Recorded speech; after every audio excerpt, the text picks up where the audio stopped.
Hello friends, did you know that Oracle just secured a massive $300 million windfall and the cloud computing landscape will never be the same?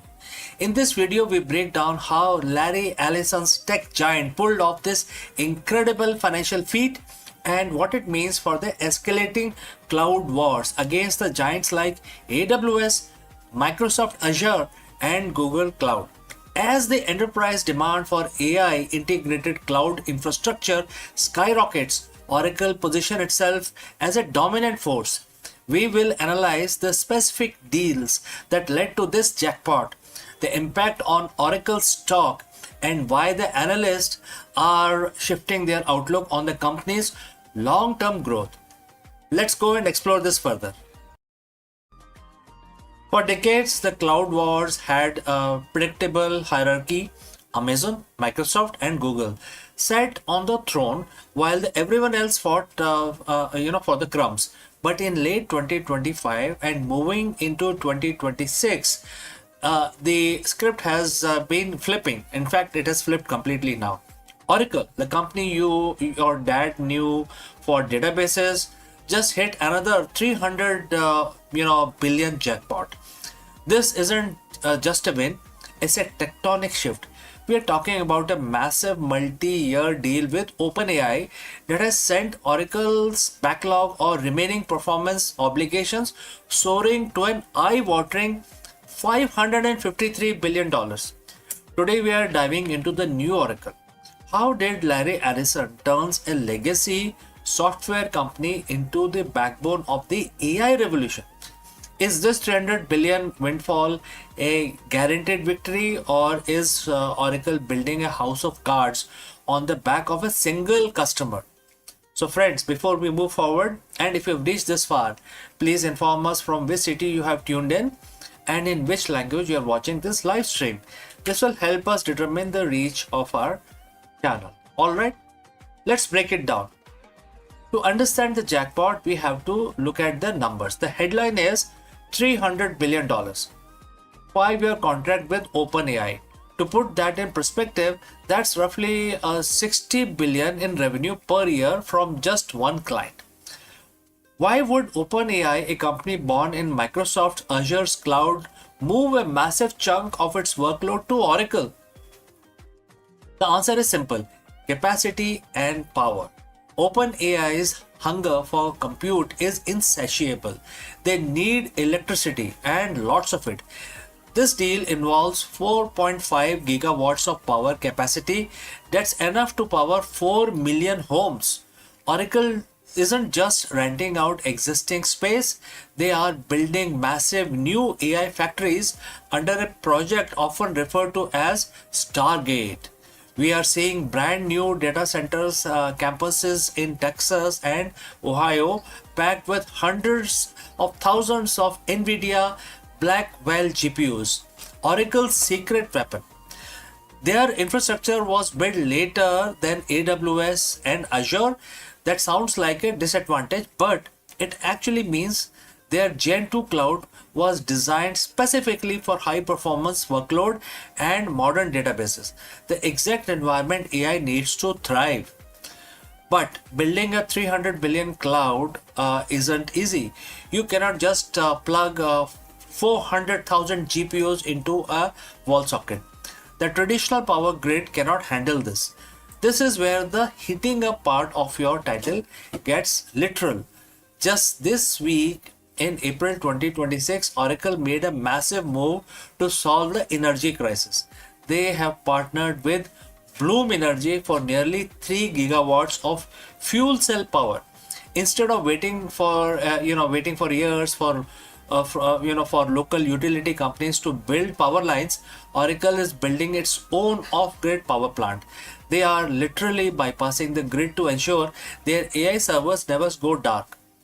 This level of aggressive expansion is why Oracle Cloud Infrastructure revenue jumped 84% in most recent quarter. While the big three are growing at steady clips, Oracle is growing like a startup on a steroid. Now we have to talk about the red flag, which is $300 billion. Sounds great on paper, but Wall Street is nervous. Oracle stock has been going through some intense volatility lately. Why? Because customer concentration. Over 50% of Oracle's future backlog is tied to one company, which is OpenAI. If OpenAI struggles to monetize its model, or if the AI bubble cools down, Oracle is left holding the bill for billions of dollars in hardware and in data centers. Oracle's debt to equity ratio is also significantly higher than Microsoft or Amazon. They are borrowing heavily to build this future. They are spending $50 billion in capital expenditure this year alone. It's a bet the farm movement for Larry Ellison. Is Oracle a ticking time bomb or a visionary genius? The market can't quite decide at this point in time. So, where does this leave us? Oracle has officially graduated. They are no longer the database company or the fourth placed cloud. With 300 billion jackpot in hand, they are the specialized AI cloud. That's the world's most powerful startup as flocking it. The cloud war is heating up because the rules have changed. It's no longer about who has the most features. It's about who has the most GPUs and most gigawatts. And Oracle has both.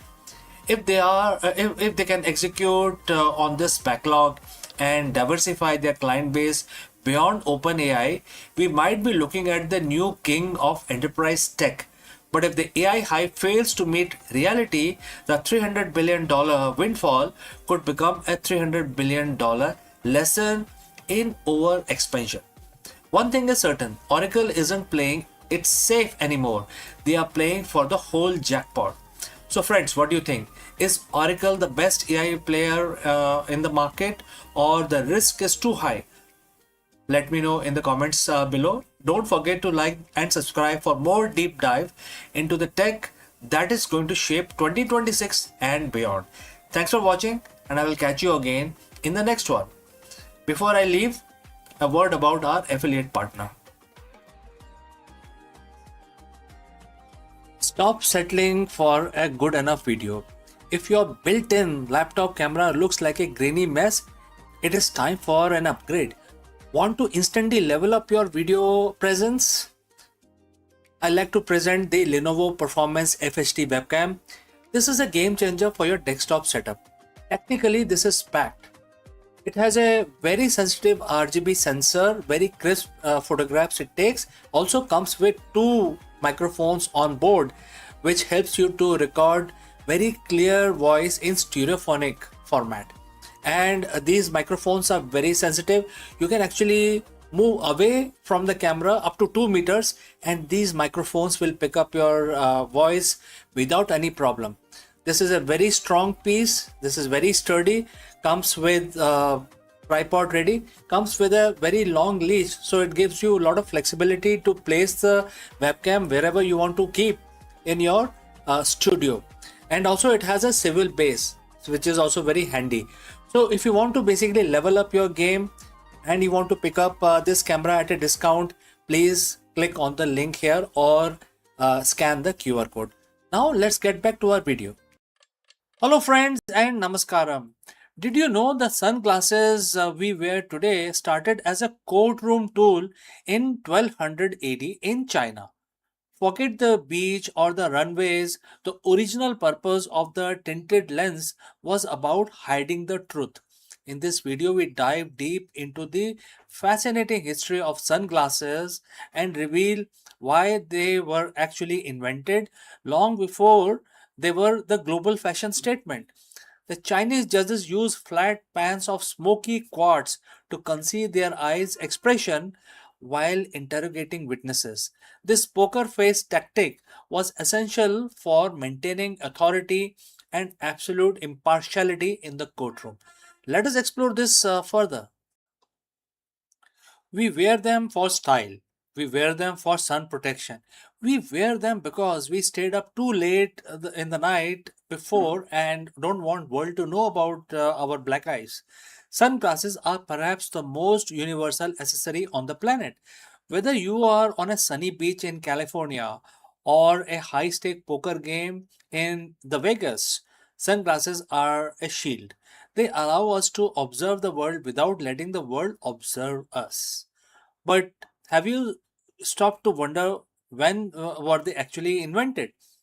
You might think of the 20th century Hollywood elite or perhaps even early 20th century pilots, but you would be off by about 800 years. The story of sunglasses doesn't begin on a runway or in a cockpit. It begins in the bustling, highly sophisticated courtrooms of the Song dynasty in China all the way back in 1200 AD. Today, we are peeling back the layers on the surprising, secretive, and truly fascinating origins of the first sunglass. It's a story of justice, psychology, and the ancient need for a impenetrable poker face. So, friends, if you have reached this far, please inform us from which city you have tuned in and in which language you are watching this video. This will help us determine the reach of our channel. Now, let us continue with our discussion. To understand why sunglasses were invented, we have to travel back to 1200 AD during Song dynasty. This was a period of incredible innovation in China. If you have lived during this time, you were living in a golden age of engineering, astronomy, judicial reforms, etc. The judicial system of Song dynasty was very complex. It relied heavily on the testimony of the witnesses, and the judge was ultimate arbiter of the truth. But there was a problem that had plagued the legal system for centuries, which is human biases. A judge had to be impartial. A judge had to be a blank slate. If a judge showed even a flicker of emotion, a raised eyebrow, a narrowing of the eye, a look of skepticism, it could intimidate a witness, bias the court, or give away a verdict before the final ruling was delivered. The eyes, as the saying goes, are the window to the soul. So in 1200s, the Chinese judges realized that those windows were a liability. If they were to maintain the absolute appearance of fairness, they needed a way to mask their reactions. They needed a way to hide their eyes. Enter the inventor of the time. They didn't have plastic or high-tech polymers. They worked with the earth, what they found them on the earth, what earth gave them. The material of choice was smoky quartz, a translucent darkened mineral. It was known for its cooling properties and its ability to reduce the glare of the sun. But its true power in the courtroom was its opacity. These early sunglasses weren't anything like the aviator or wayfarers we wear today. They were flat pans of polished quartz. They didn't have arms that hooked over your ear. Instead, they were often held up to the eye by hand, or sometimes delicately balanced across the bridge of the nose. This wasn't about fashion. It wasn't about avoiding UV rays. It was the world's first most sophisticated poker face technology. By wearing these darkened lenses, a judge could listen to a defendant's testimony, process the details, and show absolutely nothing on their face. The witness couldn't tell if the judge was angry, sympathetic, skeptic, or simply bored. The sunglasses created a psychological barrier. They forced the person on the stand to face the judge, but the judge remained a mystery. It was an ingenious application of the material science to solve a psychological problem in the legal system.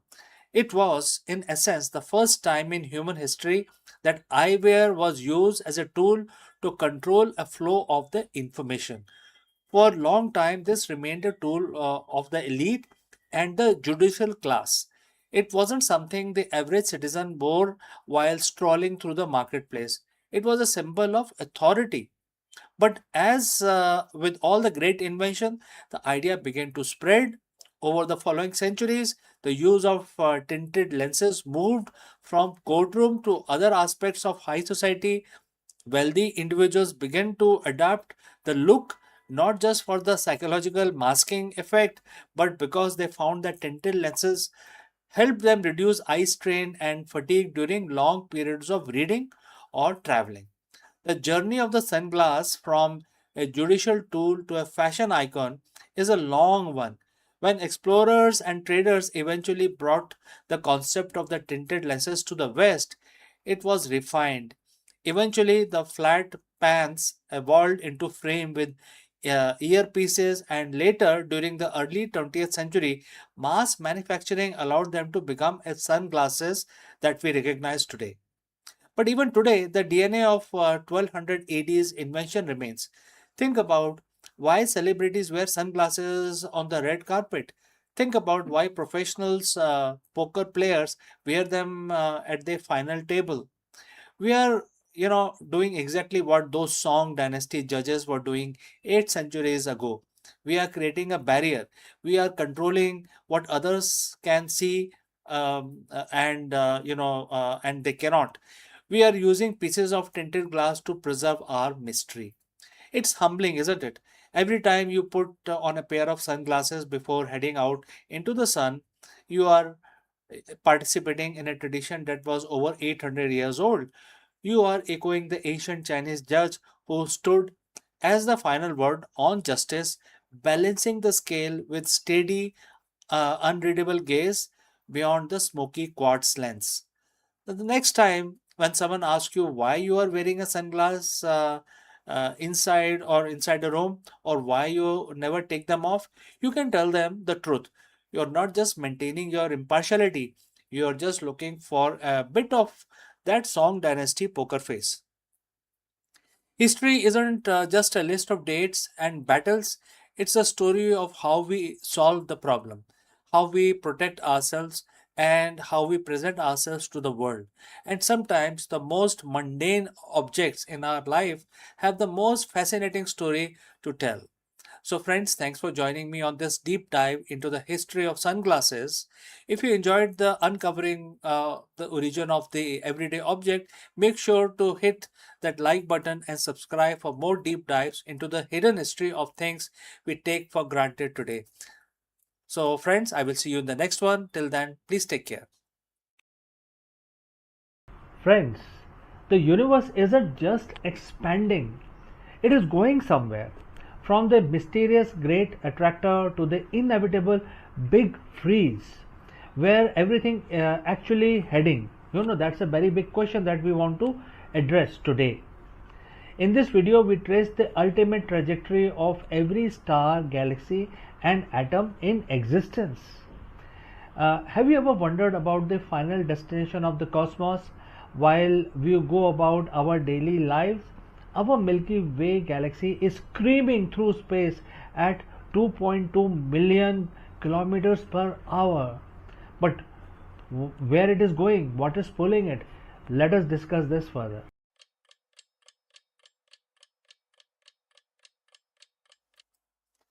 नमस्कार दोस्तों, आप सभी का स्वागत है। और हर रोज की तरह हम अपना जो दिन है उसकी शुरुआत करते हैं भगवान की पूजा करके। तो आज है बुधवार, और आज तो गणेश जी की स्तुति बनता है, क्योंकि हम अपना दिन शुरू करेंगे गणेश जी की पूजा करके, क्योंकि आज का दिन उनको समर्पित है। तो बहुत ही सिंपल सा एक मंत्र हम 11 दफा पढ़ेंगे। और आप तो जानते हैं कि हर रोज की तरह हम अपनी पूजा शुरू करते हैं, और जो मंत्र है 11 दफा अपने हमें थोड़ा सा सहायता मिले तो हम इस काउंटर को यूज करते हैं। और इसमें ये बड़े आराम से हमें इसमें नंबर आ जाते हैं स्क्रीन के ऊपर, पता चल जाता है कि हमारे कितनी दफा हो गया है। तो आप कोई भी तरीका यूज कर सकते हैं, लेकिन सबसे इंपॉर्टेंट बात यह है कि हमारे साथ जुड़ें और हमारे साथ इस मंत्र का उच्चारण 11 दफा करें। इससे भगवान गणेश काफी खुश होते हैं। तो चलिए जी, हाथ जोड़ के हम नमन करते हैं और 11 दफा भगवान जी को याद करते हैं। ओम गण गण गणपते नमः। ओम गण गण गणपते नमः। ओम गण गण गणपते नमः। ओम गण गण गणपते नमः। ओम गण गण गणपते नमः। ओम गण गण गणपते नमः। ओम गण गण गणपते नमः।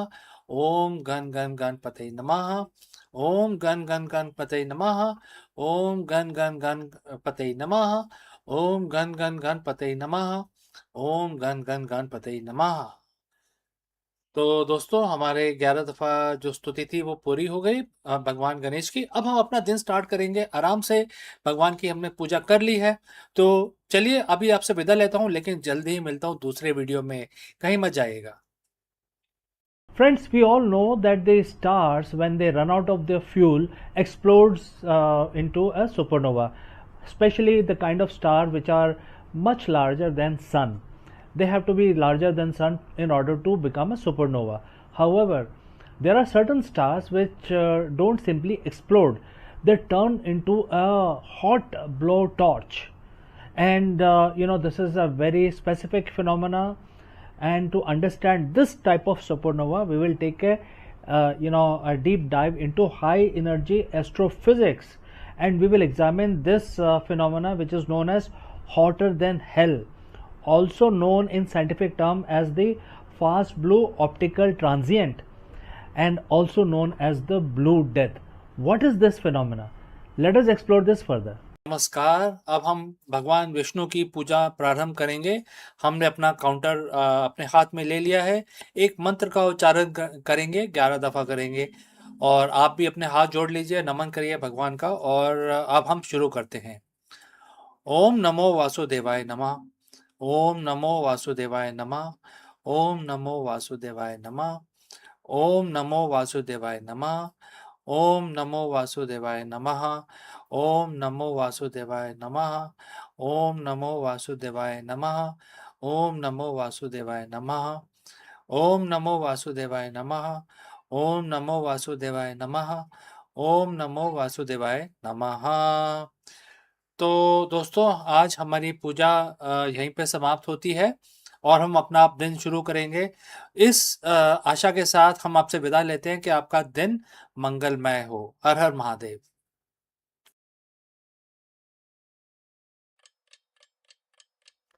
नमस्कार दोस्तों, आप सभी का स्वागत है। और आज हम डिस्कस करेंगे कि जो मार्केट वोलेटिलिटी है या ग्लोबल अनसर्टेनिटी है या कांस्टेंट डिसरप्शन जो हमारे बिजनेस में होते रहते हैं, इसके होते हुए एक लीडर, एक सीईओ अपनी ट्रू स्ट्रेंथ को कैसे महसूस कर सकता है। तो इस बहुत ही इंपॉर्टेंट सवाल का आंसर ढूंढेंगे हम, भगवत गीता का सहारा लेंगे और इसमें देखेंगे कि ये हमें क्या एडवाइस भगवत गीता हमें देती है। ऑलराइट, हम ये डिस्कवर करेंगे कि कोई ऐसा मॉडल है जो हमारे को बहुत शक्तिशाली बना देता है, इनडिस्ट्रक्टिबल बना देता है और ऐसा हमको बना देता है कि हम किसी चीज से विचलित नहीं होते हैं। तो ये बहुत ही इंपॉर्टेंट है आज के परिप्रेक्ष्य में, स्पेशली सारे लीडर्स के लिए। तो कहीं मत जाएगा क्योंकि ये बहुत ही इंटरेस्टिंग हम डिस्कशन करने वाले हैं। चलिए आगे बढ़ते हैं। तो दोस्तों आपका फिर से स्वागत है और हम इस एपिसोड में एंशिएंट विजडम जो हमारे भगवत गीता में मेंशन्ड है उसका सहारा लेंगे और हम जानेंगे कि जो लीडर्स होते हैं वो कैसे हाई प्रेशर लैंडस्केप के अंदर 2026 में, क्योंकि बहुत हाई प्रेशर है, बहुत सारे रेगुलेशंस हैं, बहुत सारे नई तरह से बिजनेस करना है। तो इसमें जो लीडर्स हैं, आज के हमारे जो लीडर्स हैं या आप हैं या सीईओज हैं, ये कैसे अपनी रेजिलिएंट, अपने सॉफ्ट स्किल को इतना बढ़ा सकते हैं कि वो एक जो स्किल है आपका उसको बिल्कुल इंडिस्ट्रक्टिबल बना देगा आपको। तो हम इस चीज का विश्लेषण करेंगे आज और हम ये जो इसका आंसर ढूंढेंगे भगवत गीता के चैप्टर 2 वर्स 23 से। ये वर्स है, बहुत ही छोटा सा वर्स है, बहुत ही 2 लाइनों का इसमें श्लोक है ये। इसमें भगवान कृष्ण एक्सप्लेन कर रहे हैं अर्जुन को, जब अर्जुन अपने कुरुक्षेत्र में बैठे हैं, और एक ये मास्टर क्लास की तरह ये डिलीवर किया गया है। और इसमें ये बताया गया है कि इस वर्स के अंदर कि आप कैसे अपने आप को साइकोलॉजिकली स्टेबल बना सकते हैं। ये बहुत ही जरूरी है क्योंकि अगर आप किसी बोर्ड रूम में जा रहे हैं और आप साइकोलॉजिकल स्टेबल नहीं है, आपको कोई चीज परेशान कर रही है, तो आप वहां पे फेल हो जाते हैं। तो दोस्तों अगर आप यहाँ तक पहुंचे हैं तो बताइए कि आप किस सिटी से हमारे साथ जुड़े हैं और किस भाषा में आप हमारे वीडियो देखते हैं। चलिए हम आगे बढ़ते हैं। जो ये वर्स है, ये जो श्लोक है, ये कहता है कि जो हमारी आत्मा है, जो हमारा सेल्फ है, ये एक किसी भी हथियार से डिस्ट्रॉय नहीं किया जा सकता। आग में जलाया नहीं जा सकता, पानी से इसको गीला नहीं किया जा सकता, और ना ही हवा से इसको उड़ाया नहीं जा सकता। तो अगर उसको आप प्रथम दृष्टि में देखेंगे, फर्स्ट ग्लांस, तो ऐसा लगता है कि ये कोई मेटाफिजिकल स्टेटमेंट है। लेकिन मॉडर्न एग्जीक्यूटिव के लिए, जो आज के सीईओ हैं, उसके लिए ये क्या वैल्यू रखता है? लेकिन इसको आप ध्यान से पढ़ेंगे, हम इसको डिकोड भी करेंगे। ये एक साइकोलॉजिकल ब्लूप्रिंट है, जिसमें भगवान कृष्ण अर्जुन को सिखा रहे हैं कि जो आपकी जो कोर कैपेसिटी है डिसीजन मेकिंग की या जजमेंट लेने की, ये कैसे आप अपने जो जजमेंट लेने की जो इंडिपेंडेंस है आपके दिमाग में, ये एक्सटर्नल जो थ्रेट्स होती हैं उससे इफेक्ट होता है। तो कैसे आप अपने आप को बचा सकते हैं?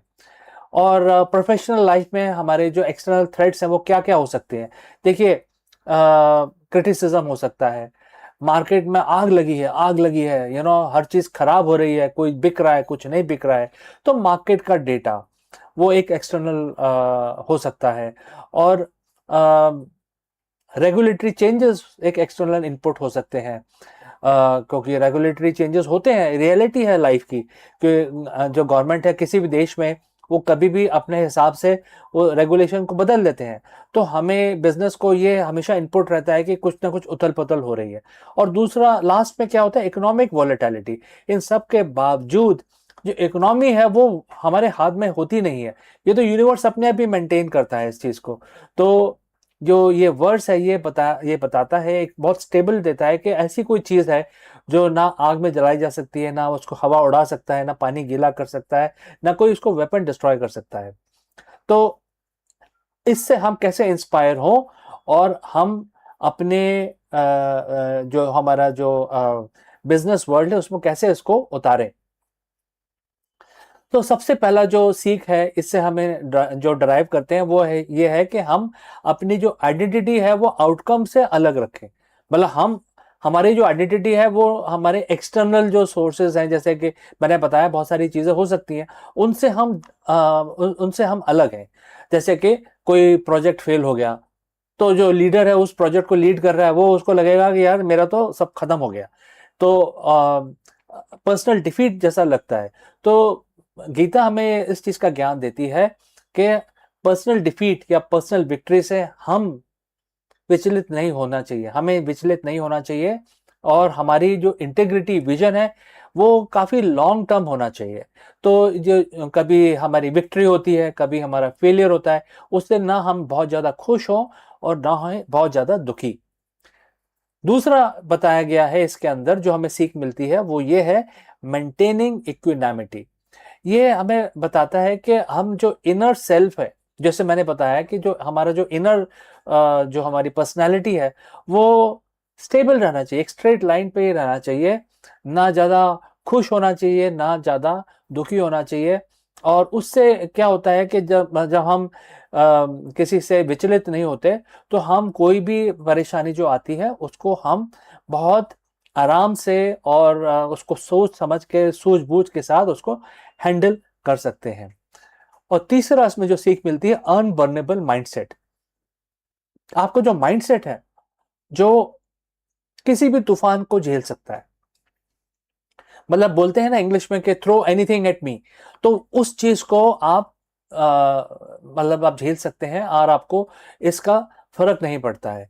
तो आप कुछ भी आपको इफेक्ट नहीं करता है। इस वजह से आप एक रेजिलिएंट लीडर बन जाते हैं और अपनी कंपनी को, अपनी ऑर्गेनाइजेशन को टर्बुलेंट टाइम्स के अंदर अच्छी तरह लीड कर सकते हैं।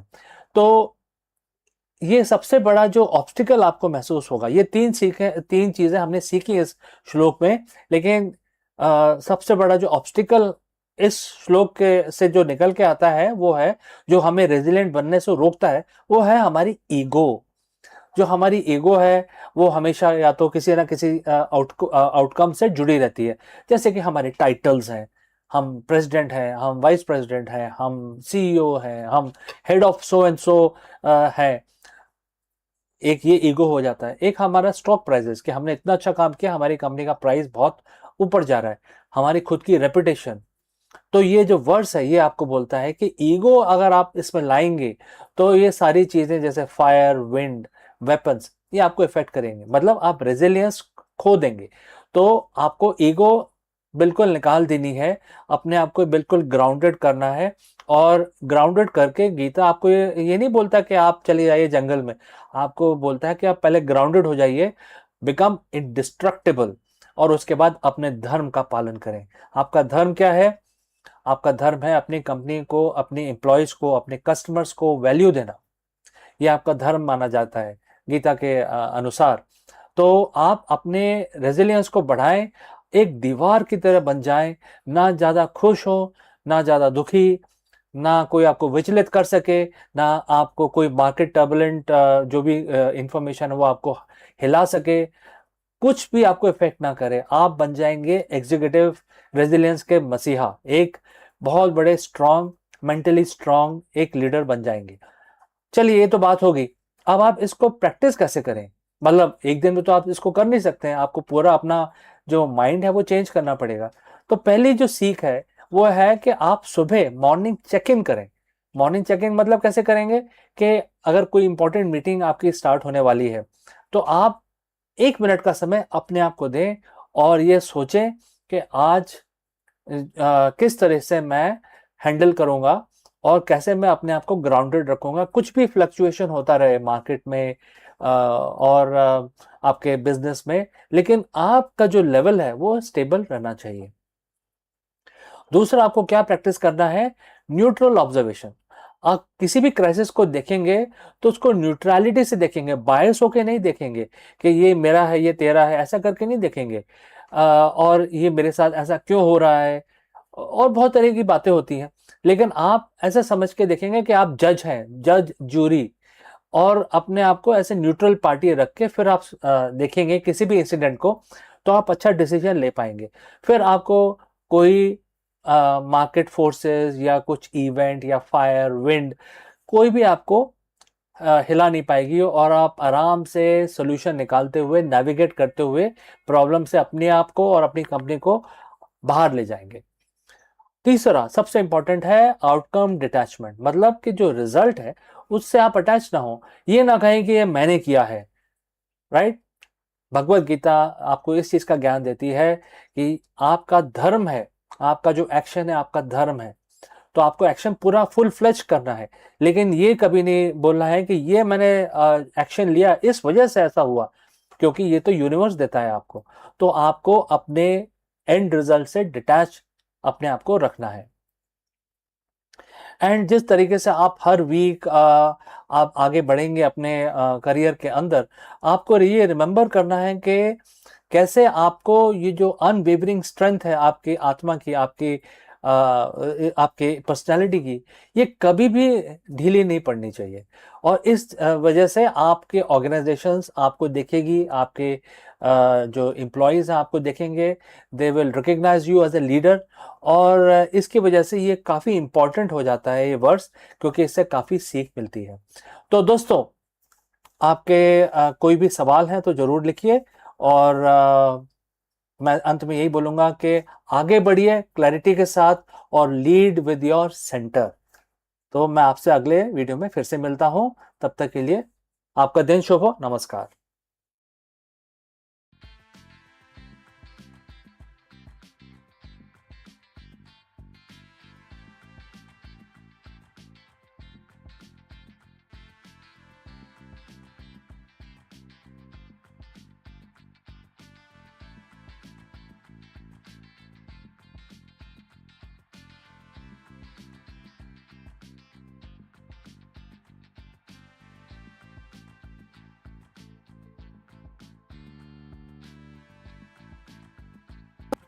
In the dawn of civilization, when society sought order amid the chaos of human desire and duty, a sage named Manu stepped forward to weave the law into life.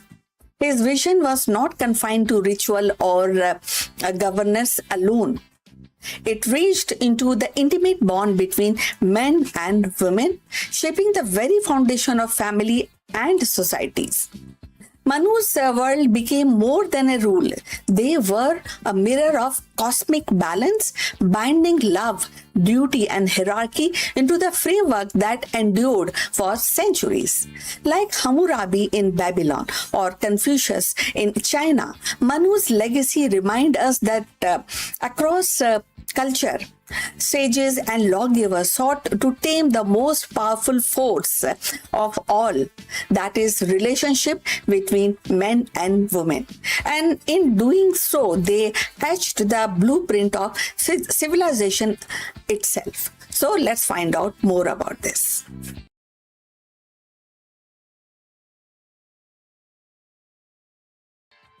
In the tapestry of ancient Indian thought, few figures loom as prominently as Manu, the legendary lawgiver whose name is inseparably tied to the Manusmriti, a text that sought to codify the rhythm of human life.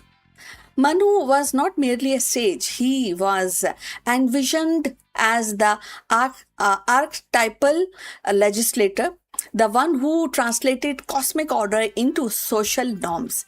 His laws, particularly those governing the relationship between men and women, revealed both the aspiration and the anxieties of civilization, striving to balance duty, morality, and hierarchy.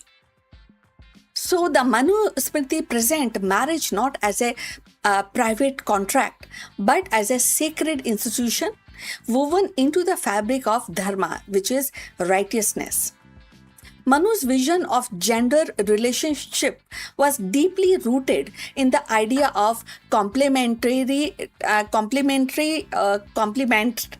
men and women, and the men and women were seen as two halves of cosmic order, cosmic as a whole, each with a distinct role that together sustained society.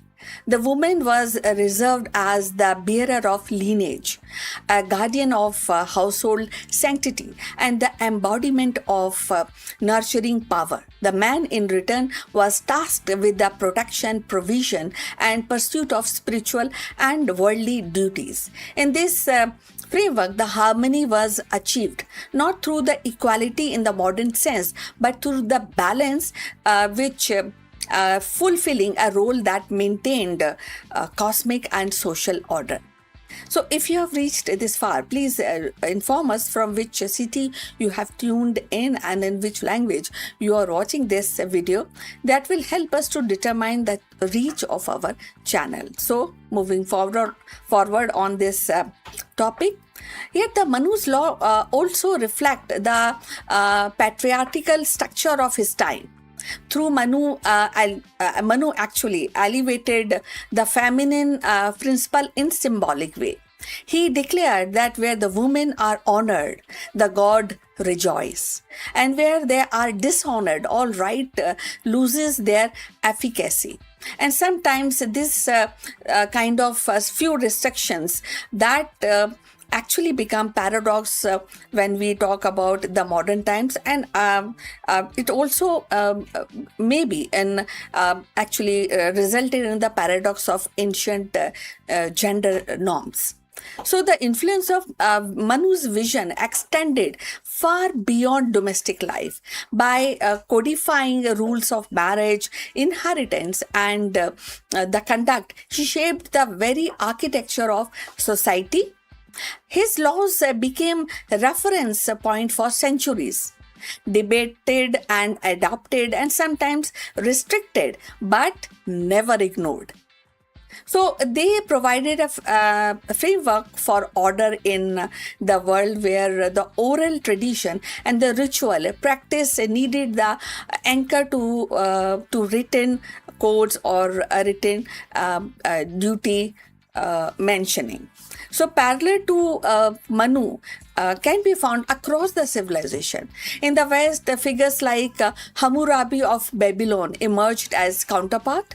Hammurabi's famous code inscribed on stone also sought to regulate family life, property, and justice, embodying the patriarchal norms within the broader vision of social stability. In the ancient Rome, the 12 table performed the similar function, defining the rights and duties of men and women within the civil order. In China, Confucian's teaching, though not codified in the same way, established the enduring principle of family hierarchy and gender role, and emphasizing the kind of all the duties, and at the same time it also mentioned the subordination of women within the household.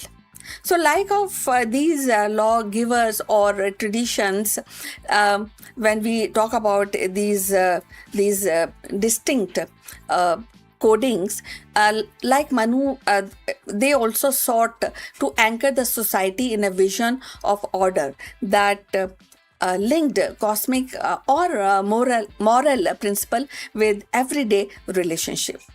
But what makes Manu distinctive is the spiritual dimension he infused into law. For him, the regulation of men and women relationship was not merely a pragmatic, but a sacred, a reflection of dharma itself. So marriage was a right, not a contract. The household was a microcosm of the universe, and the woman as its center was both revered and bound by duty. This intertwined of the law, ritual, and cosmology gave Manu's vision a depth that continues to provoke reflection. So in the modern age, Manu's legacy is contested, sometimes criticized, but critics highlight the restrictive aspect of his law, especially regarding women's autonomy, while others emphasize the symbolic reverence and the attempt to harmonize the social life with cosmic principle. His parallel Hammurabi, Confucius, and Roman jurist reminded us that every civilization has grappled with the same challenge: how to regulate human relationship in a way that preserve the order, morality, and continuity. The answer differs, but the impulse is universal. Ultimately, Manu stands as both a product of his time, a figure of enduring influence, and his law revealed the ancient Indian attempt to weave the gender relation into a larger fabric of dharma, that is righteousness, balancing reverence with restriction and symbolism with social control. In his vision, the relationship between men and women was not merely personal but civilizational, a cornerstone upon which the base of the society rested. And in this vision, we glimpse the perennial human quest to align the intimate bond of a family with the vast order of cosmos. So, Manu's vision of men and women was not merely about domestic order. It was about aligning human bonds with cosmic laws. His words inscribed in the Manusmriti actually became both revered and contested, shaping the centuries of thought on duty, family, and society. Like Hammurabi's stone tablet or Confucius' teaching, Manu's legacy reminds us that every civilization sought to anchor relationship in principle larger than themselves.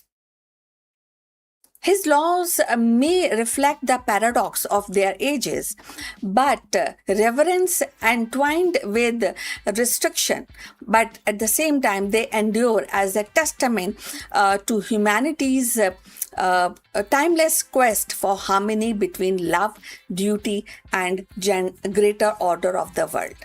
So, we have come to the end of this discussion. Please mention or write your comments on this topic. Also, please like and subscribe our channel.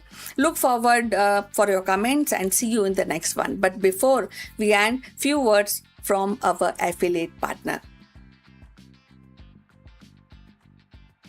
Stop settling for a good enough video. If your built-in laptop camera looks like a grainy mess, it is time for an upgrade. Want to instantly level up your video presence?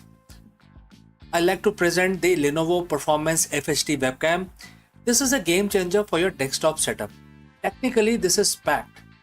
It has a very sensitive RGB sensor, very crisp photographs it takes. Also comes with 2 microphones on board, which helps you to record very clear voice in stereophonic format. And these microphones are very sensitive. You can actually move away from the camera up to 2 meters and these microphones will pick up your voice without any problem. This is a very strong piece. This is very sturdy. Comes with tripod ready. Comes with a very long leash, so it gives you a lot of flexibility to place the webcam wherever you want to keep in your studio. And also it has a swivel base, which is also very handy. So if you want to basically level up your game and you want to pick up this camera at a discount, please click on the link here or scan the QR code. Now let's get back to our video.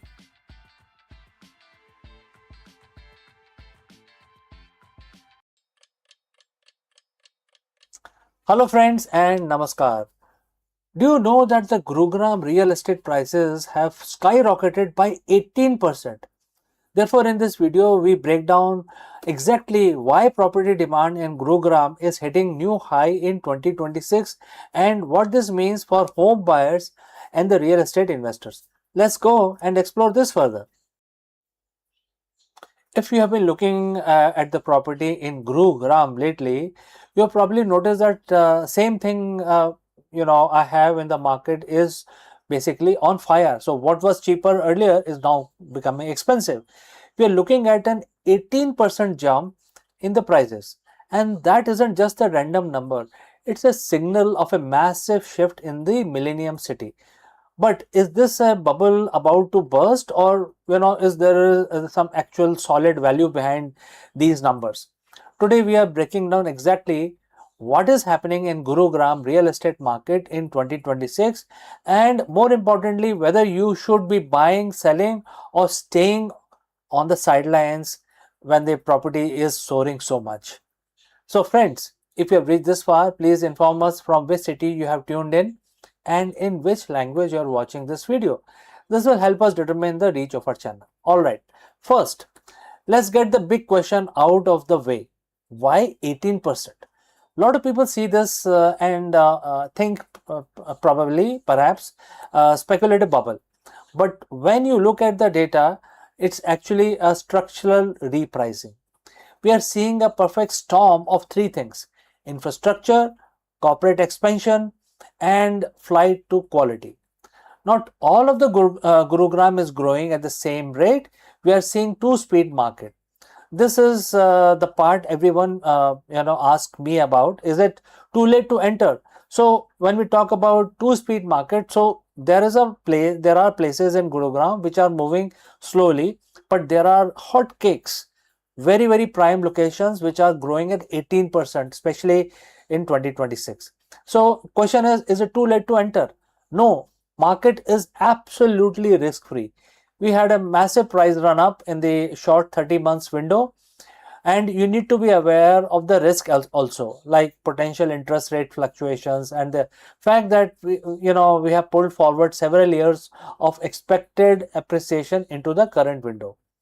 So in the end, I would like to tell you that look for a 7-year plus holding period if you are buying right now. This isn't get rich quick game anyway. It is a long-term wealth building strategy in a maturing global city. And Gurugram is a very happening place. Also, there are a lot of business opportunities for people who live in Gurugram. So Gurugram isn't just a city; it's a structural growth story. Whether you are looking at the Dwarka Expressway or the established luxury of Golf Course Road, the key is doing your homework. Don't buy the hype, but buy the fundamentals. So, friends, the prices are going up, and my advice is to basically look for a property based on your budget and location preferences. But definitely, this is the right time to invest in Gurugram real estate market. If you found this breakdown useful, hit that like button, subscribe our channel, uh, and look at the property price in Gurugram very seriously. Do let me know what sector you have in mind, and I can probably guide you further on that. My name is CK, and I will see you again in the next one. In the boundless silence of space where the radiation lashes like an invisible storm and the vacuum strips away every trace of comfort, one would expect life to flutter.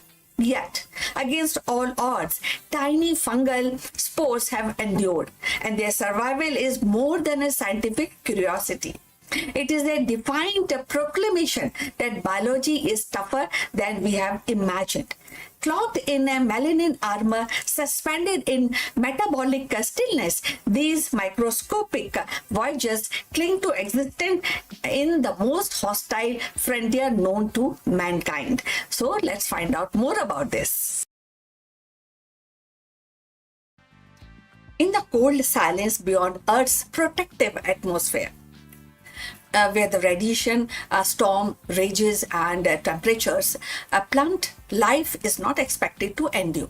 Yet, in the recent experiment, which have revealed a startling resilience, certain fungi, hardy and unyielding, have survived prolonged exposure to deep space condition, and their survival challenges our assumption about the fragility of biology and raises profound questions about possibility of microbial hitchhikers journeying to the Mars.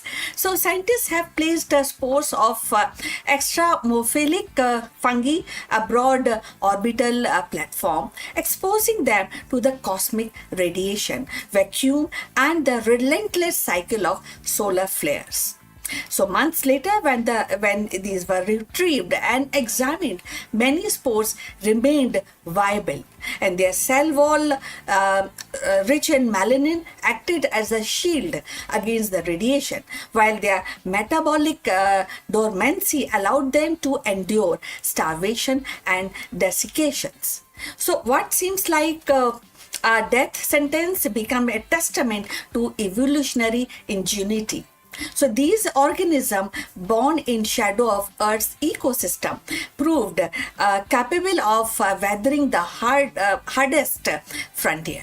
So if you have reached this far, please inform us from which city you are watching us and which language you are watching this video. This will help us to determine the reach of our channel. So going forward, the implication of ripple outward. So if the fungi can survive the journey, so too might bacteria or other microbes. And these raises a specter of forward contamination, the accidental transport of Earth's life to the Mars.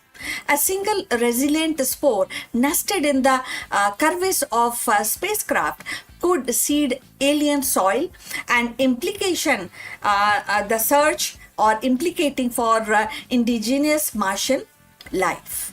So the line between the discovery and contamination grows perilously thin. For planetary protection agencies, the survival of fungi is both a marvel and a warning. Yet there is another perspective, and that is we are talking about opportunity. If the fungi can endure space, they might one day serve as allies in colonization. And their ability to recycle nutrients, break down the waste, and even produce protective compound could make them invaluable partner for astronauts establishing habitats on Mars. Imagine fungal bioreactors converting Martian logit into fertile soil, or shielding domes infused with melanin to observe the radiation. So, what begins as a survival experiment could evolve into a cornerstone of extraterrestrial agriculture and medicine.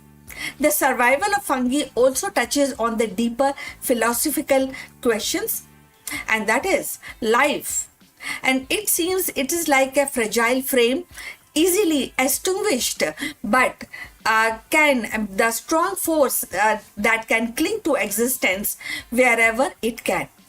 So the cosmos, the vast and indifferent, it may be, but it not empty with the possibilities. And each force that endures in the orbit whispers of resilience, of stubborn refusal of biology to yield. In their microscopic triumph, the fungi remind us that life is not confined to Earth. It is a universal experiment, always probing the boundaries of possibilities. As humanity prepares for Mars mission, these fungal survivors stand as both cautionary tale and the beacon of hope. They warn us that the thread of this survival, we have to actually deal with careful insight, and least we overwrite Martian biology with our own. But they also inspire us to imagine a future where Earth's smallest organism help us to thrive on very distinct world, and in quiet endurance of these pores drifting through space, we glimpse the persistence of life itself, unyielding, adaptable, and forever reaching to new horizon, new boundaries. In the quiet resilience of these spores drifting unbroken through the cosmic abyss, we glimpse a truth larger than any single experiment. Life is not fragile, but defined. The fungi that endures in the deep space remind us that the biology is a force that adapts, persists, and seeks footholds even in the most hostile realm. As humanity prepares to step into the Mars, their survival is both a warning and a promise. Warning us to guard against the contamination, yet promising that life itself may be our greatest ally in the journey beyond Earth. So, in the void where the silence resigns, the spores whisper, a timeless refrain. A life refuses to die, and it is a refusal, it is a carrier that the seeds of tomorrow's world. So we have come to the end. Thanks for watching this, and we look forward for your comment. At the same time, we request you to subscribe our channel. See you in the next, but before we go further, a few words from our affiliate partner. Stop settling for a good enough video. If your built-in laptop camera looks like a grainy mess, it is time for an upgrade. Want to instantly level up your video presence? I like to present the Lenovo Performance FHD webcam. This is a game changer for your desktop setup. Technically, this is packed. It has a very sensitive RGB sensor, very crisp photographs it takes. Also comes with 2 microphones on board, which helps you to record very clear voice in stereophonic format. And these microphones are very sensitive. You can actually move away from the camera up to 2 meters, and these microphones will pick up your voice without any problem. This is a very strong piece. This is very sturdy. Comes with tripod ready, comes with a very long leash, so it gives you a lot of flexibility to place the webcam wherever you want to keep in your studio. and also it has a civil base, which is also very handy. So if you want to basically level up your game and you want to pick up this camera at a discount, please click on the link here or scan the QR code. Now let's get back to our video.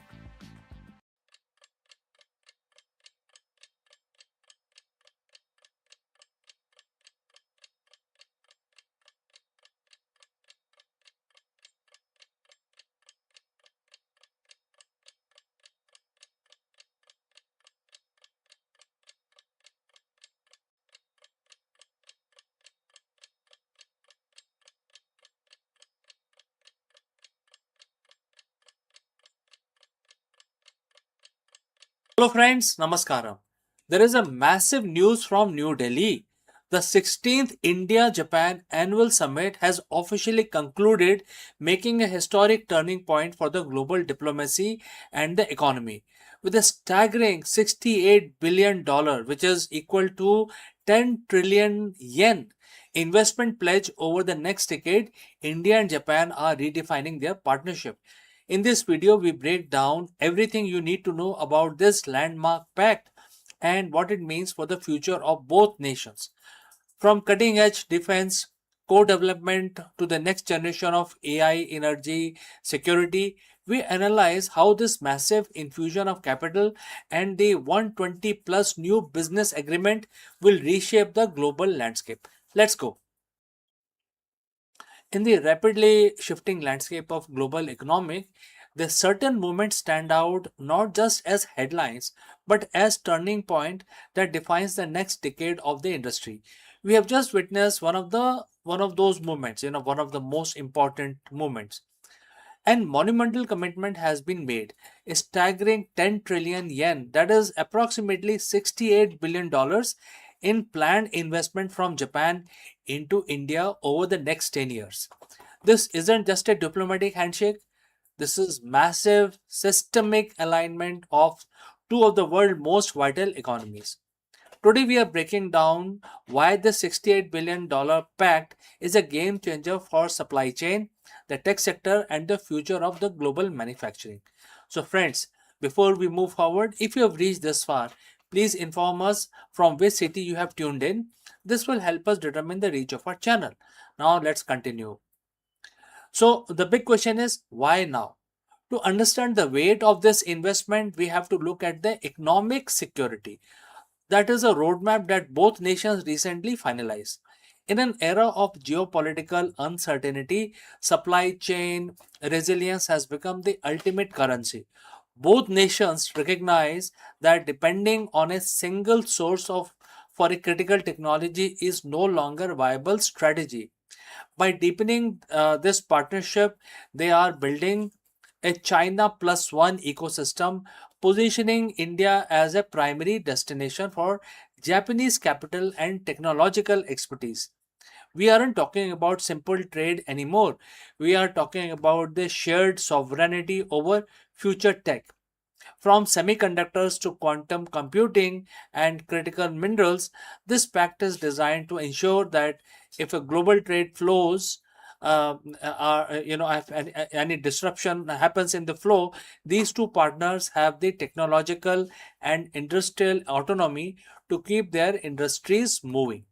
So, where does the $68 billion actually go? The roadmap is incredibly specific and span four major pillars. Number one is semiconductor and deep tech.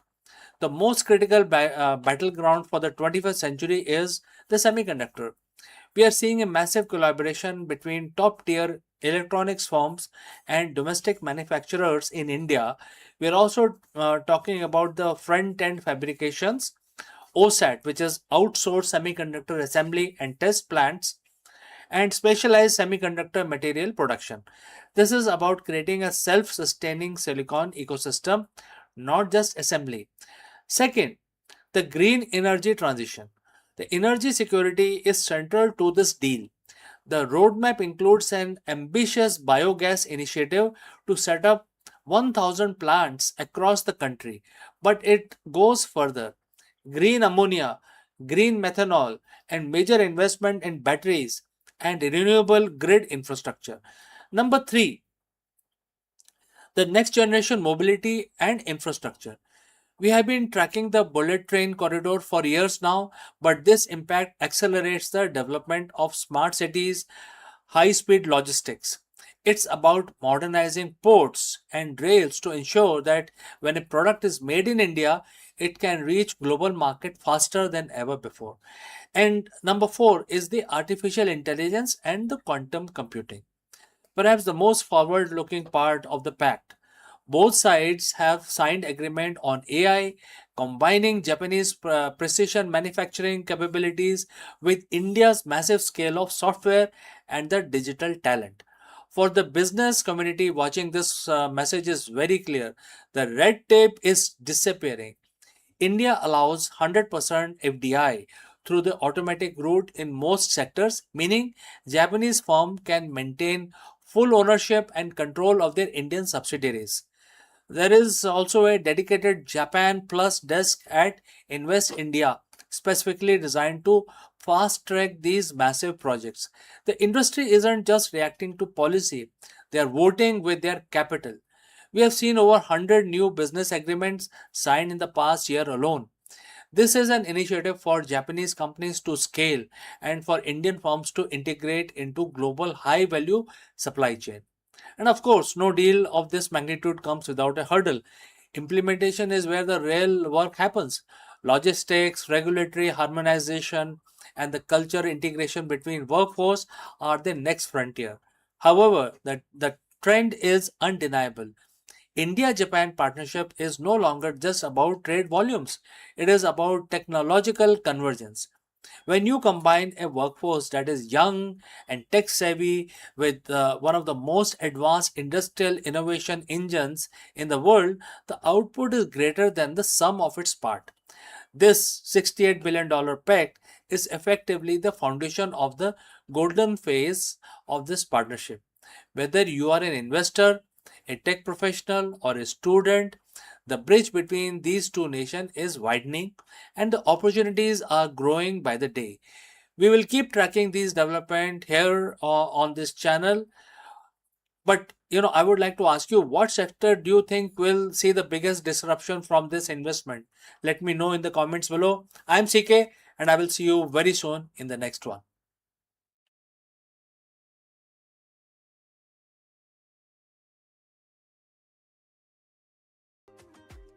Hello friends, welcome to this high-level executive briefing.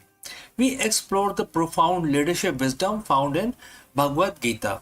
While the modern corporate culture often drives leaders towards external validation and endless doing within quotes, this ancient verse reveals that the most effective leadership comes from a state of internal being.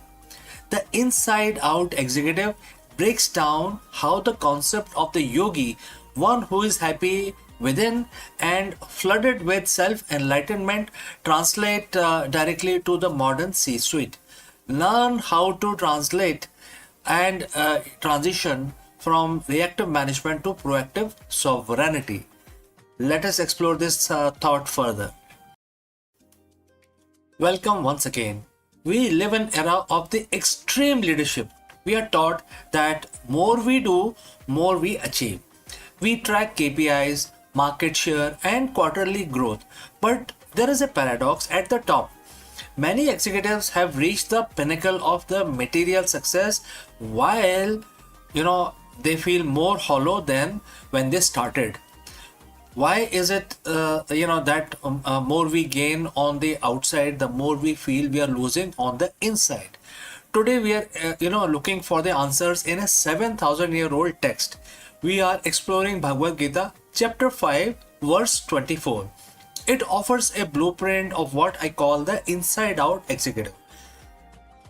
Let's look at the verse itself, and Bhagwan Krishna says, and the quote starts, "A yogi is happy within. He sees God within himself. He is flooded with self-enlightenment. He attains the liberation from material existence and unite with the divine." And the quote close. So friends, if you have reached this far, please inform from which city you have tuned in and in which language you are watching this live stream. This will help us determine our reach. Alright, let's proceed further.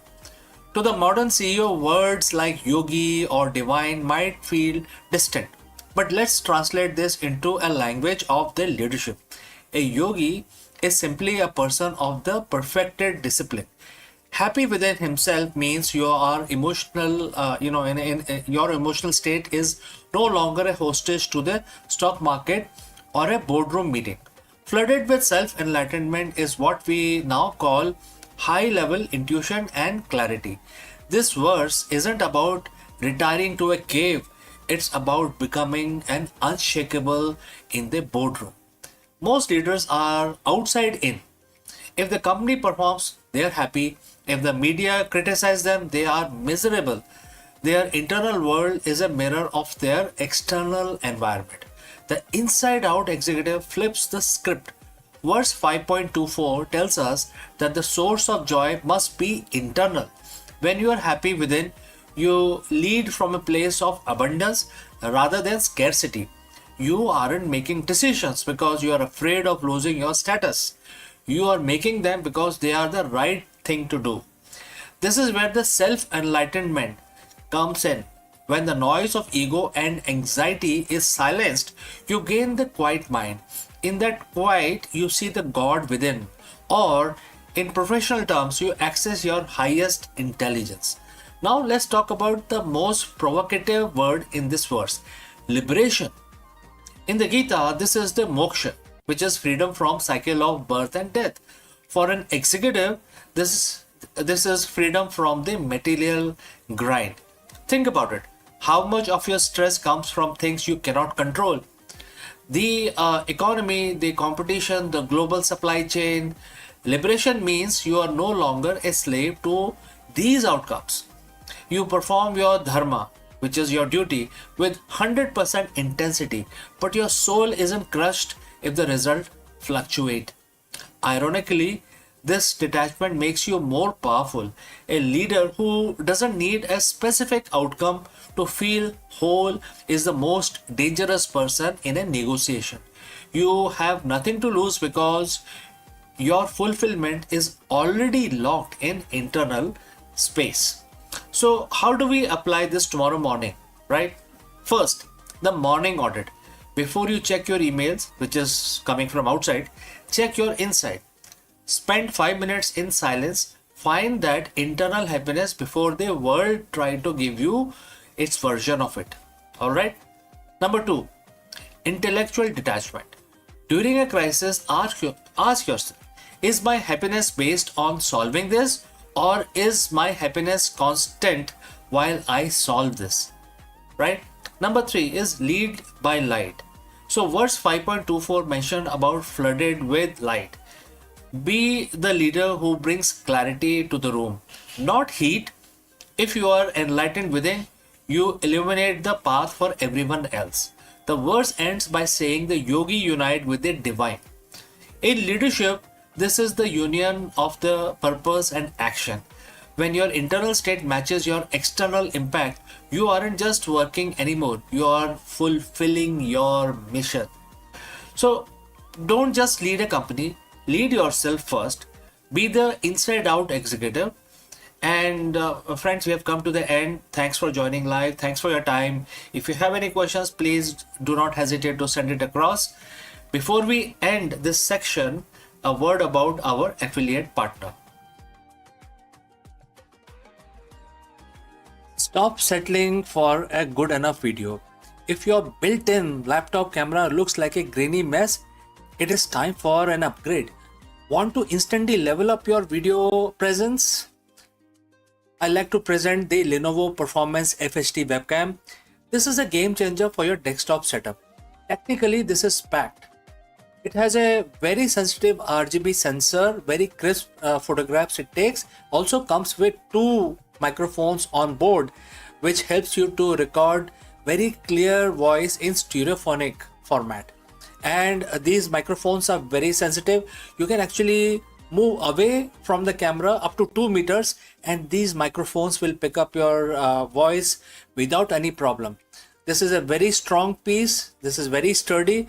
Comes with tripod ready. Comes with a very long leash, so it gives you a lot of flexibility to place the webcam wherever you want to keep in your studio. And also it has a swivel base, which is also very handy. So if you want to basically level up your game and you want to pick up this camera at a discount, please click on the link here or scan the QR code. Now let's get back to our video.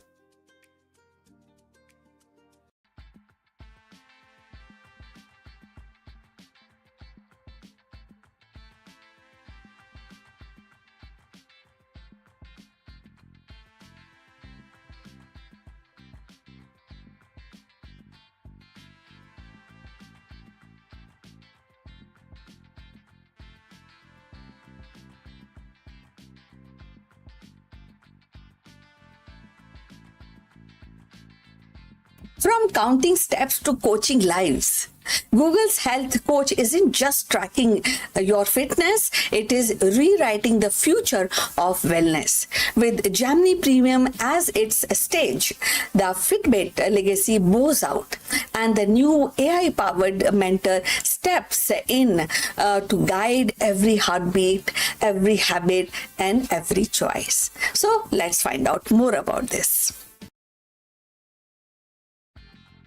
In 2026, the Google has taken a decisive steps in reshaping the digital health landscape by rolling out its health coach globally for a Gemini Premium subscriber.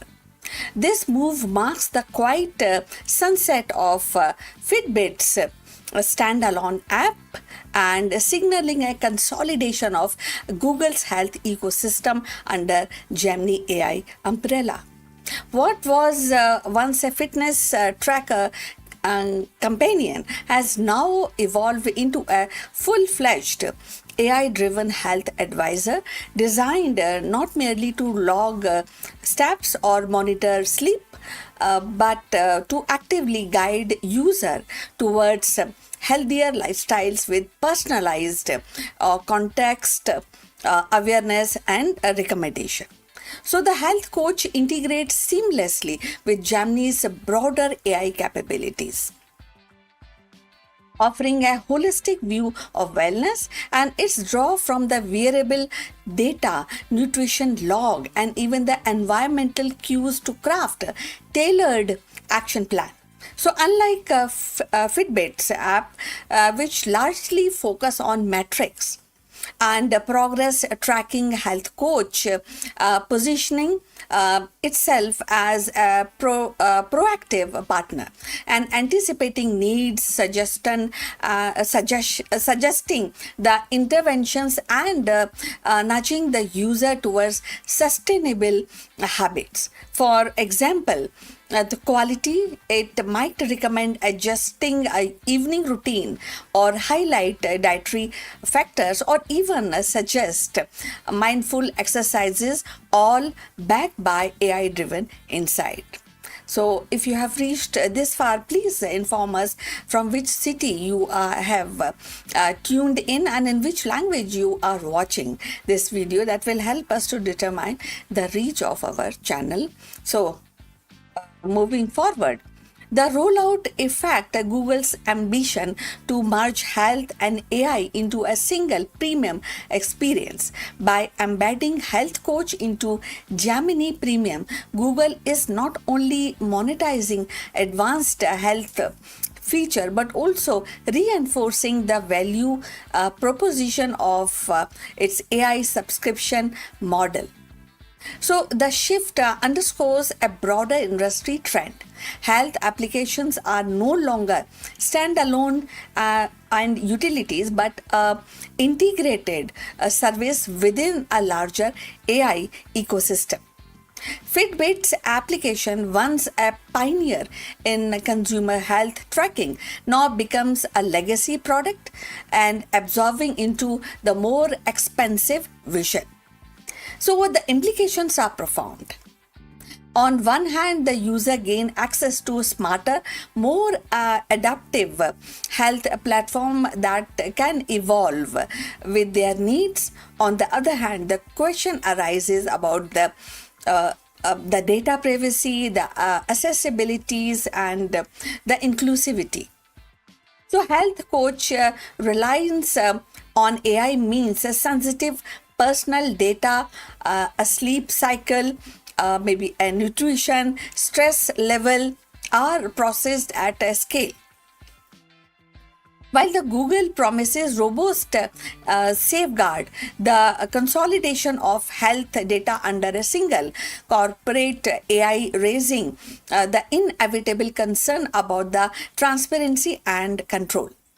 Moreover, by tying a health coach to Gemini Premier, Google risk creating a two-tier health two tiers health system where the advanced AI driven wellness tools are available only to those who can afford subscription fee.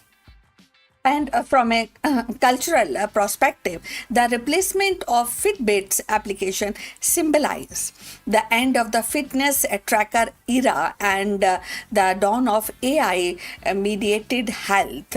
Fitbit once represented the democratization of health tracking and simple device empowering everyday users to monitor their activity. But when we talk about the health coach, so health coach by contrast embodies the AI first philosophy of 2026, where the wellness is no longer just measured but actively managed by the intelligent system.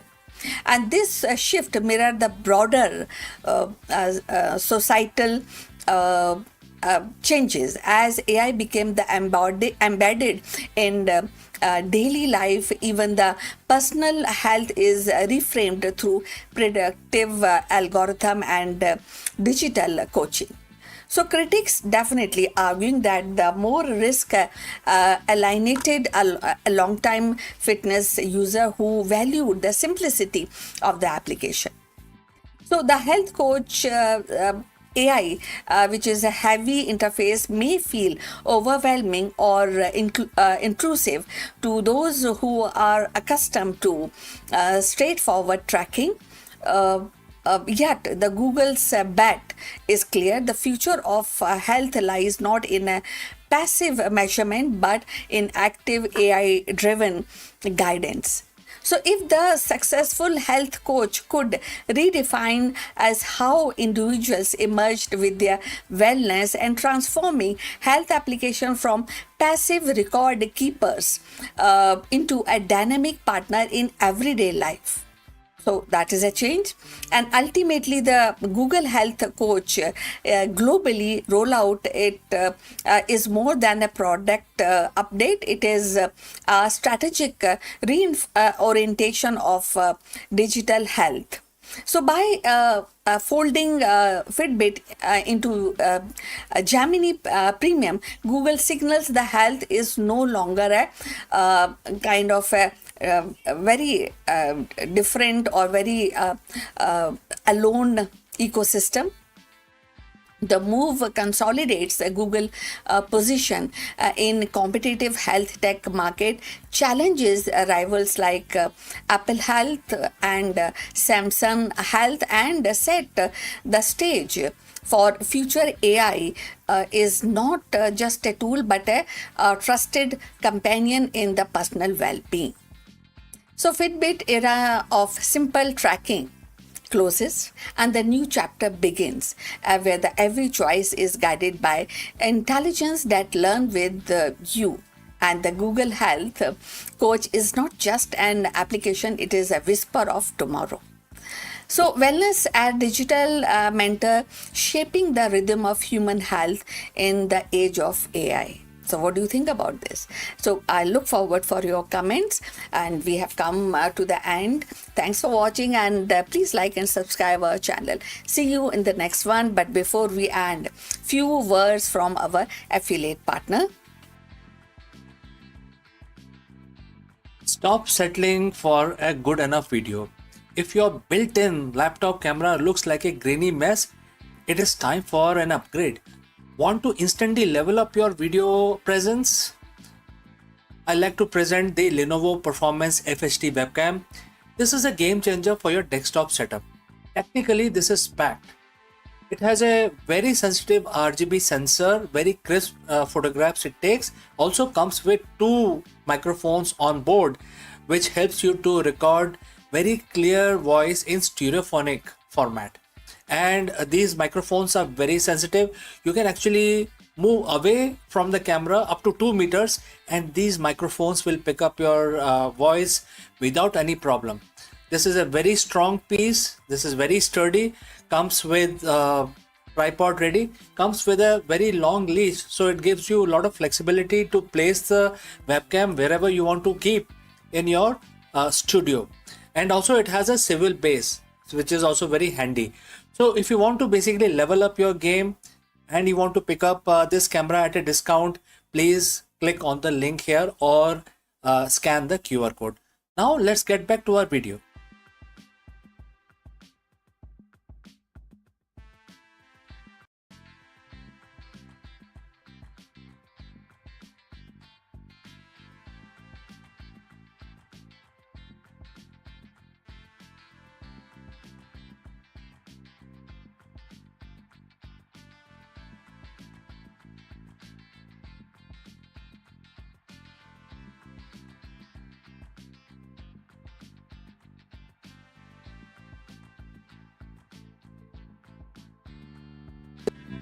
Welcome friends. In this episode of Akul Packed World, we dive into the most critical security challenge of the 21st century, which is protecting digital infrastructure from the great superintelligence.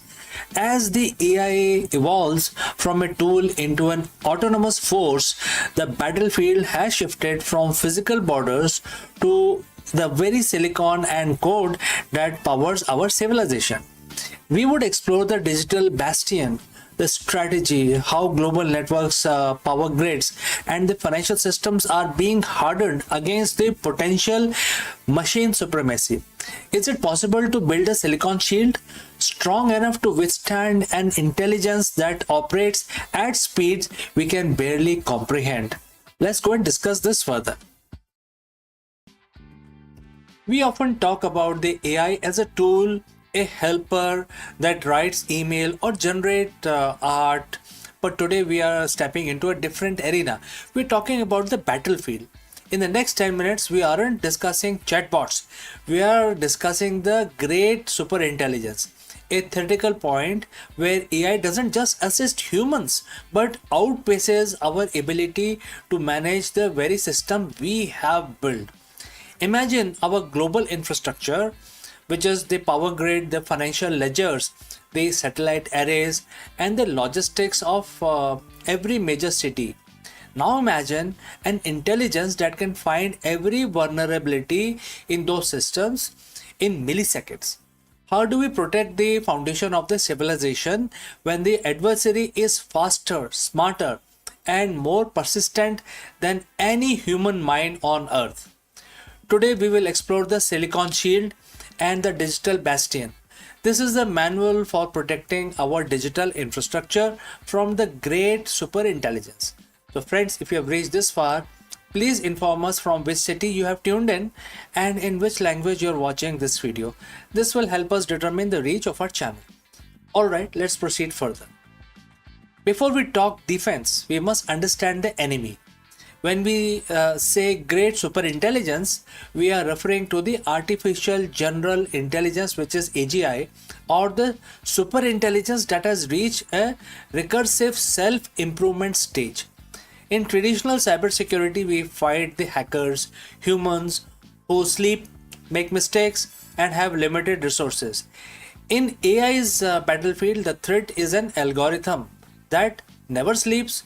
It probes for weaknesses 24/7 and at the speed of light. It also has a capability of optimization.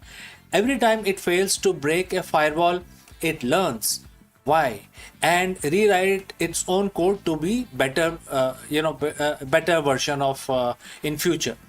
And then third is to operate in multi dimensions. It can attack the power grid, the banking system, and the communication lines simultaneously. This isn't science fiction. It is the logical conclusion of the failed supernova theory we discussed in astrophysics. Just as a star collapses into a black hole, our digital dependence could collapse into a void if not properly shielded. So, how do we build the silicon shield? The first step is moving away from the reactive defenses. Currently, we wait for a virus to appear. Then we build an update against a superintelligence that is a losing game. You are already dead before you see the strike. The silicon shield relies on hardware and it's the hardware level security.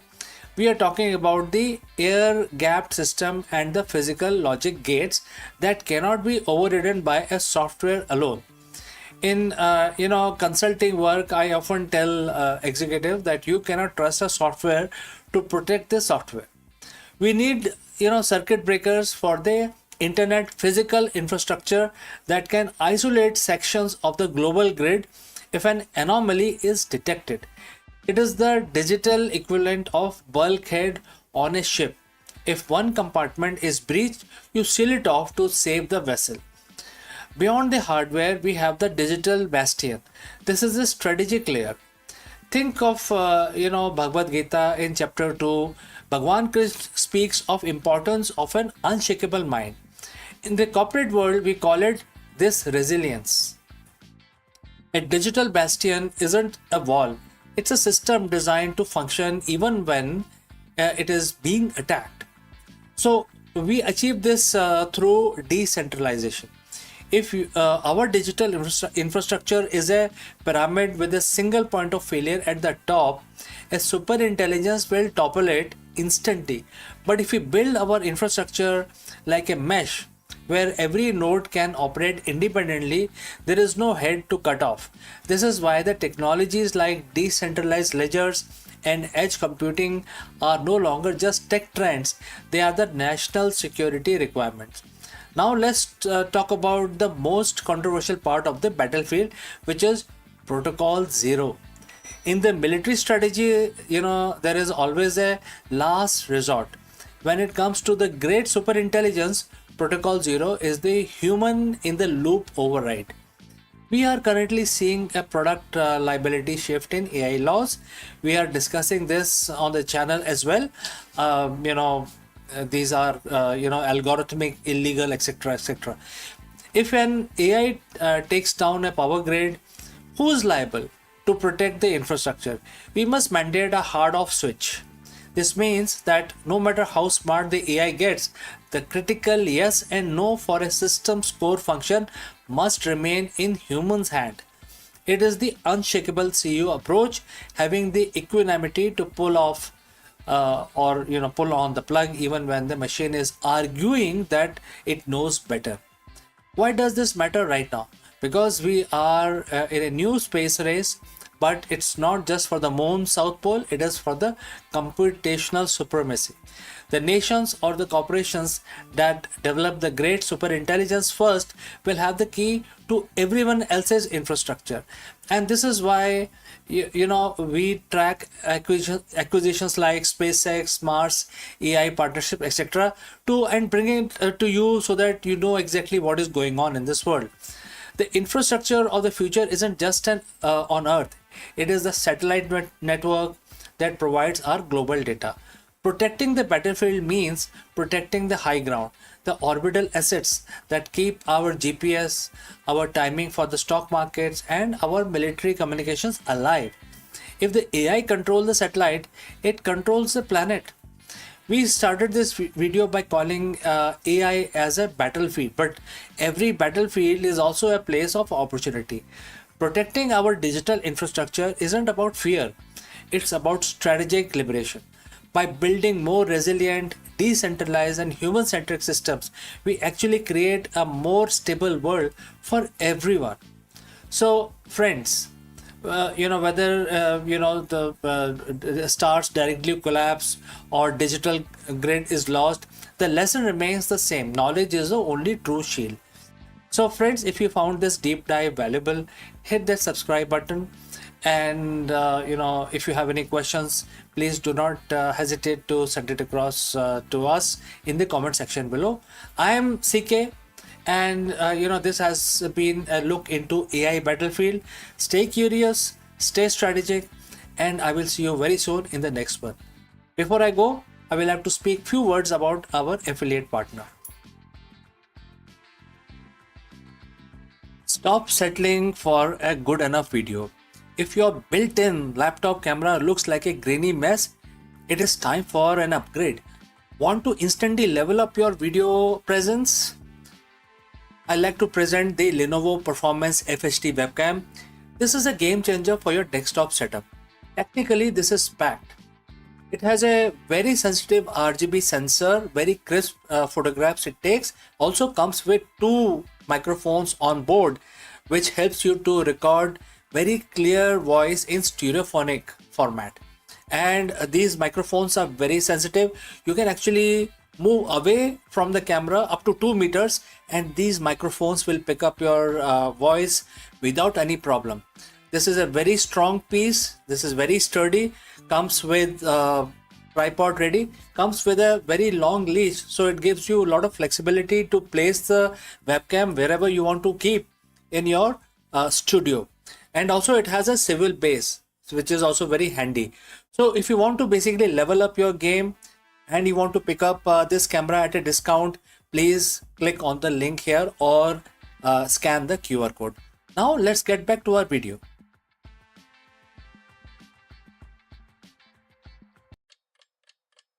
Engines of tomorrow are no longer bound by a single choice. They whisper efficiency and roar with power, and all from the same stream of fuel. The new 2-in-1 propulsion system is not just a hardware. It is a promise of a lighter spacecraft, smarter journey, and future where Mars feel closer than ever. So let's find out more about this. In the quiet laboratories where the engineers dream of carrying humanity farther than ever before, a new kind of engine hums with the promise. It is not a single thruster, but a simple upgrade. And also not a simple upgrade. That's what I want to just tell you and inform you. It is a kind of hybrid marvel, and which is a 2-in-1 propulsion system that can feed monopropellant fuel into both electrical and chemical thrusters. This duality elegant in its simplicity. And you may soon redefine how we journey to Mars and beyond. So for decades, the spacecraft designers have wrestled with the dilemma. Chemical thruster provide raw power and the brute force needed for liftoff and the orbital insertion and the quick maneuvers. The electric thruster, by contrast, offer efficiency, sipping fuel slowly while delivering steady acceleration over long voyage. So mission to Mars have always required a compromise. Carry both system, doubling mass and complexity, or sacrifice flexibility. This new breakthrough actually dissolved that compromises. By channelizing a single fuel source into 2 different modes of propulsion, engineers have created a system that is lighter, leaner, and far more adaptable. So imagine a spacecraft departing from Earth orbit. At first, it fire its chemical thruster, burning with this urgency to actually escape velocity. Then once freed from the Earth gravitational forces, the same fuel is redirected into electric thruster, whispering ions into the void, pushing the craft steadily and towards the Mars. No need for separate tanks, valves, or redundant system. 1 fuel, 2 engine, and infinite possibilities. So the implication actually ripple outward. Reduced mass means more room for scientific instruments, habitats, or supplies for astronauts. And simplified architectures means fewer points of failure, critical advantage when the mission stretch across millions of kilometers. And versatility of this kind of versatility actually means that spacecraft can adapt mid-journey, switching between power and efficiency as condition demands. For Mars mission, where every kilometer counts and every maneuver must be precise, this innovation could be the difference between success and stagnation. So if you have reached this far, please inform us from which city you have tuned in and in which language you are watching this video. This will help us to determine the reach of our channel. So now let's continue with our discussion. So beyond Mars, the system hint at a new philosophy of exploration. Hybrid propulsion embodies resilience, the ability to shift gears in the face of uncertainty. It mirrors the adaptability humanity itself must embrace as we step into interplanetary life. So just as explorer once carried sails and oars to masters both wind and current. Further, spacecraft may carry this dual thruster to master both speed and endurance. The upcoming in-space test will be more than a technical trial. It will be rehearsal for future. Engineers will watch closely as the system transition between modes as fuel flow seamlessly from one chamber to another, as the spacecraft responds with the agility. So if successful, the test will mark a turning point. Propulsion not as a burden of choice, but a symphony of possibilities. So in the grand arc of exploration, breakthrough often arrive quickly, tucked inside the engineering papers, yet their echoes resounds across the generation. In two-in-one propulsion system may one day be remembered as the invention that unlocked Mars, the key that opened the doors to solar system alive with the human footprints.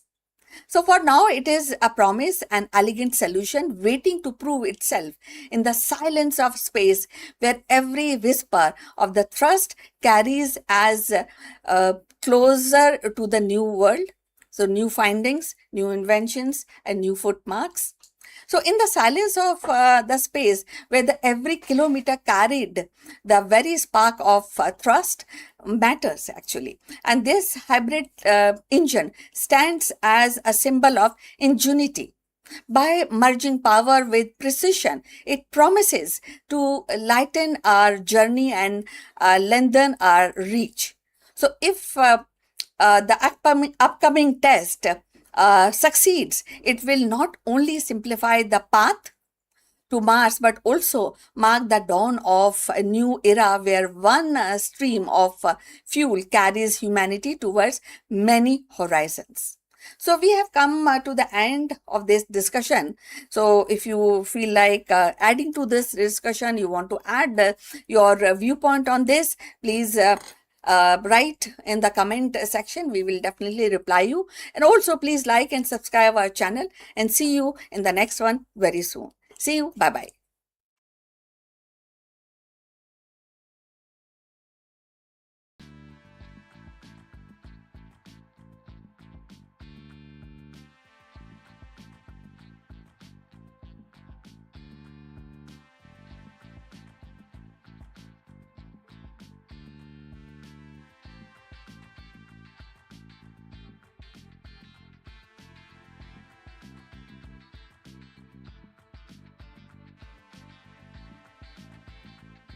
Long before forests rustled with the leaves and vertebrates carved their path across the continent, the earth was a silent stage of stone and shallow seas.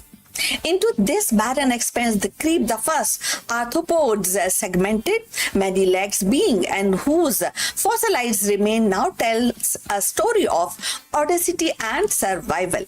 Among them, the ancestor of centipedes became unlikely trailblazer, and their armored bodies and jointed limbs carried them from water's edge onto the unclaimed soil. So let's find out more. In the dim corridors of Earth's deep past, long before the forests shaded their continents or vertebrates roamed the land, the first arthropods began their tentative march from water to soil. Among them were the ancestors of centipedes, multi-segmented pioneers whose fossilized remains now whisper the story of one of the life's most daring conquests, the colonization of land. So the recent fossil discoveries exclusively preserved in ancient strata reveal that these creatures possessed adaptation for more mere survival. So hardened exoskeleton and shielded them from the desiccation. Jointed legs gave them mobility across uneven terrain, and the primitive respiratory system allowed them to draw oxygen from the thin atmosphere. So these were not just insects in waiting. They were the architects of ecological possibilities. By burrowing into soil and feeding on detritus, they began to shape terrestrial ecosystem, laying the groundwork for the complex food webs that would one day sustain forests, mammals, and ultimately humans. So if you have reached this far, please inform us from which city you have tuned in and in which language you are watching this video. That will help us to determine the reach of our channel. So moving forward, the conquest of land by arthropods were more than a biological milestone. It was planetary transformation. With their arrival, the barren continents became animated landscape, and nutrients cycle accelerated, and organic matter decomposed more efficiently, and the soil itself became fertile. So in essence, these early centipedes ancestors were the engineer of habitability, turning rock into earth. And if we think about 2026 and beyond, the resonance of their journey is striking. Humanity now stands at its own frontier of planetary conquest, the dream of colonizing Mars and beyond.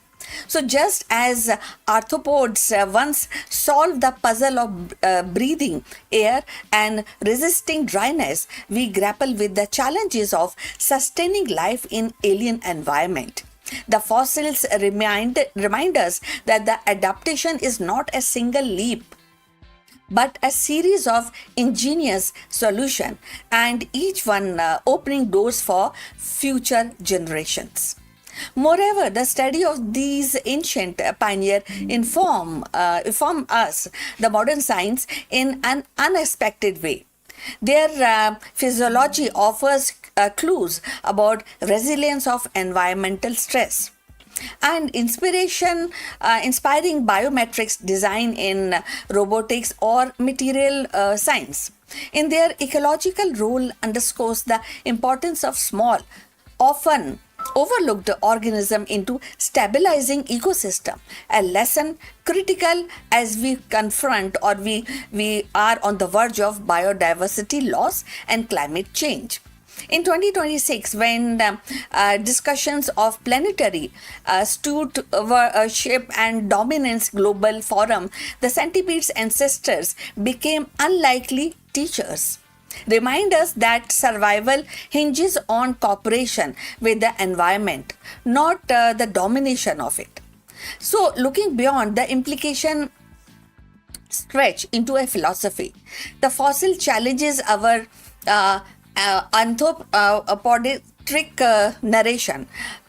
into showing that the true trailblazer of terrestrial life were not mighty dinosaurs or towering trees, but a humble, many-legged arthropods.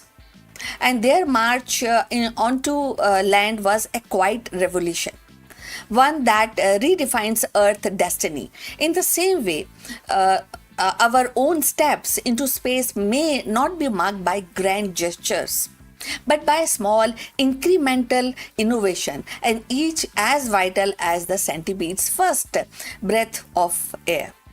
So thus the story of ancient centipede's ancestor is not confined to dusty rocks in a museum. It is a living parable for our age, a reminder that the conquest of new worlds begin with the fragile experiments, that the resilience is born of adaptation, and that the smallest creature can leave the largest footprint on the history. As we move through 2026 and beyond, their legacy urges us to trend thoughtfully, to innovate boldly, and to recognize that every frontier, whether soil or star, and demands humility as much as ambition. So the march of those many-legged pioneers was not just a step into the soil, it was the first rehearsal of resilience, the earliest proof that life could reinvent itself to meet new frontiers. And in their quiet conquest, they transformed a barren stone into a fertile earth. And in doing so, they wrote the opening chapter of terrestrial history. As we stand in 2026, poised at our own threshold of planetary exploration, their legacy echoes across the time. Survival is born of adaptation. Progress is carved by persistence, and the smallest step can alter the destinies of the world. So the centipede's ancestors reminds us that every frontier, whether soil beneath our feet or the star above our head, demands humility and ingenuity and definitely a great amount of courage. So we have come to the end of this subject. I will look forward for your comments on this subject. Thanks for watching. Please like and subscribe our channel, and see you in the next one. But before we end, few words about our affiliate partner. Stop settling for a good enough video. If your built-in laptop camera looks like a grainy mess, it is time for an upgrade. Want to instantly level up your video presence? I like to present the Lenovo Performance FHD webcam. This is a game changer for your desktop setup. Technically, this is packed. It has a very sensitive RGB sensor, very crisp photographs it takes. Also comes with 2 microphones on board, which helps you to record very clear voice in stereophonic format. And these microphones are very sensitive. You can actually move away from the camera up to 2 meters, and these microphones will pick up your voice without any problem. This is a very strong piece. This is very sturdy. Comes with tripod ready. Comes with a very long leash, so it gives you a lot of flexibility to place the webcam wherever you want to keep in your studio. And also it has a swivel base, which is also very handy. So if you want to basically level up your game and you want to pick up this camera at a discount, please click on the link here or scan the QR code. Now let's get back to our video.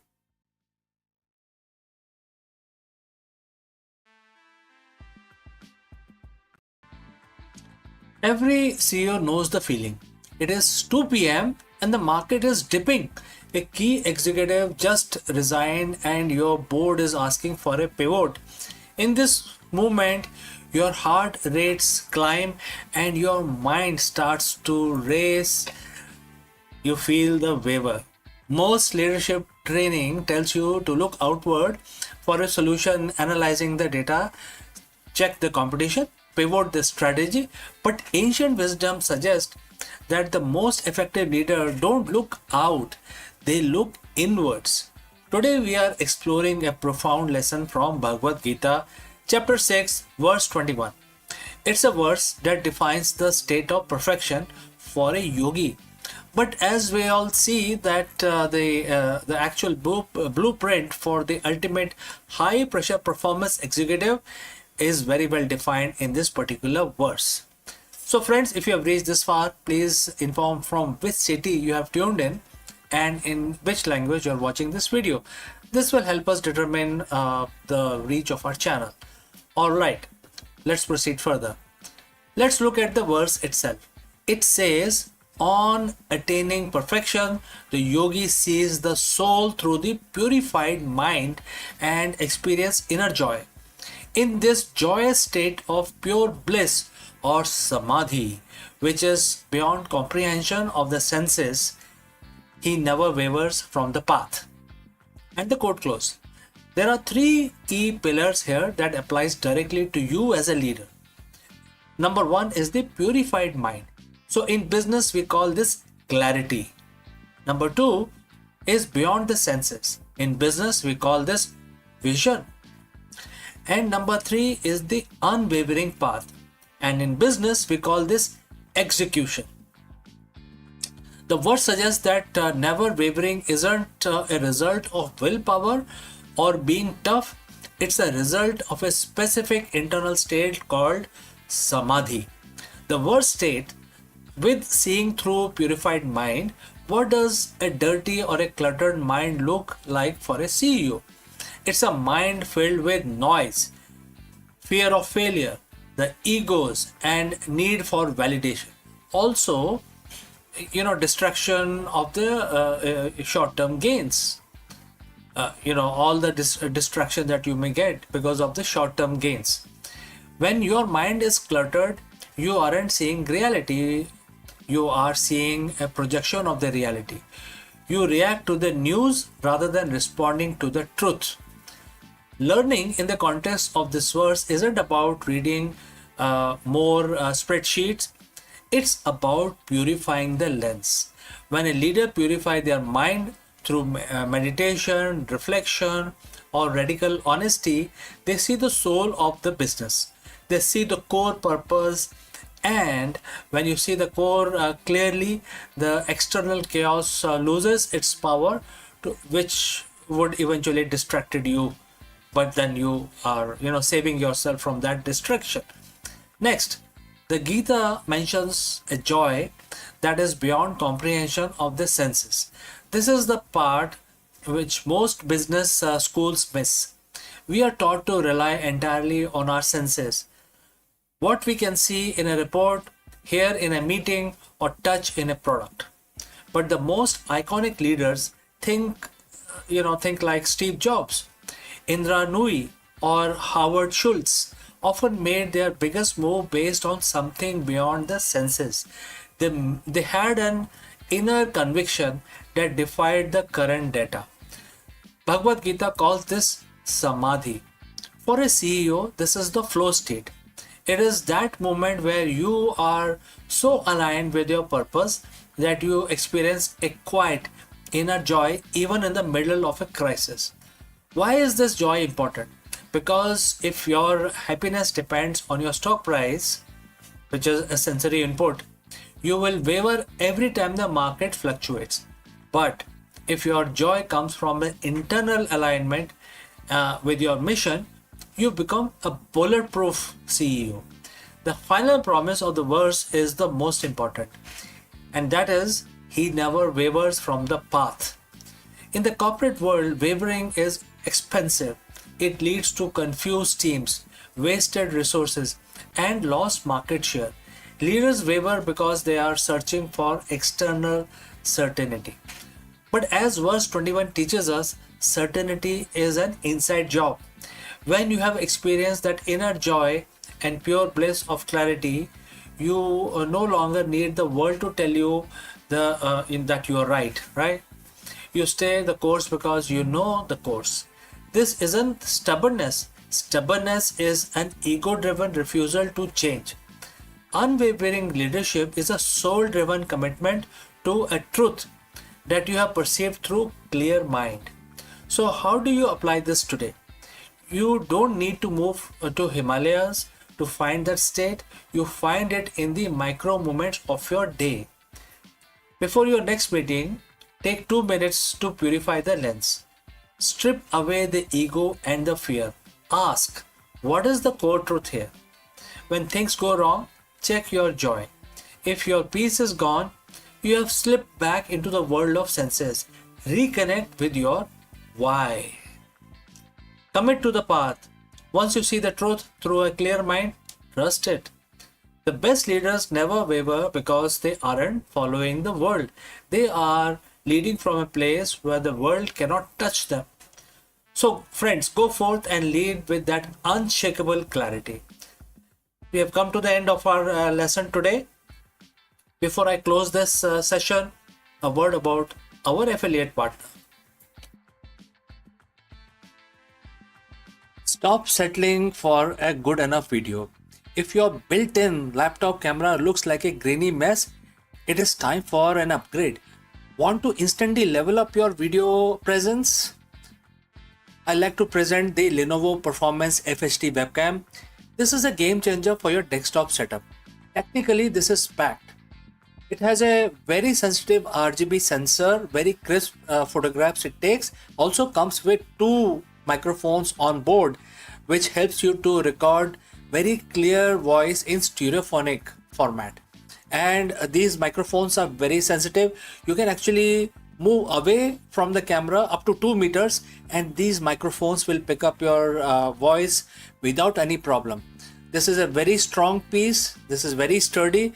Comes with tripod ready. Comes with a very long leash, so it gives you a lot of flexibility to place the webcam wherever you want to keep in your studio.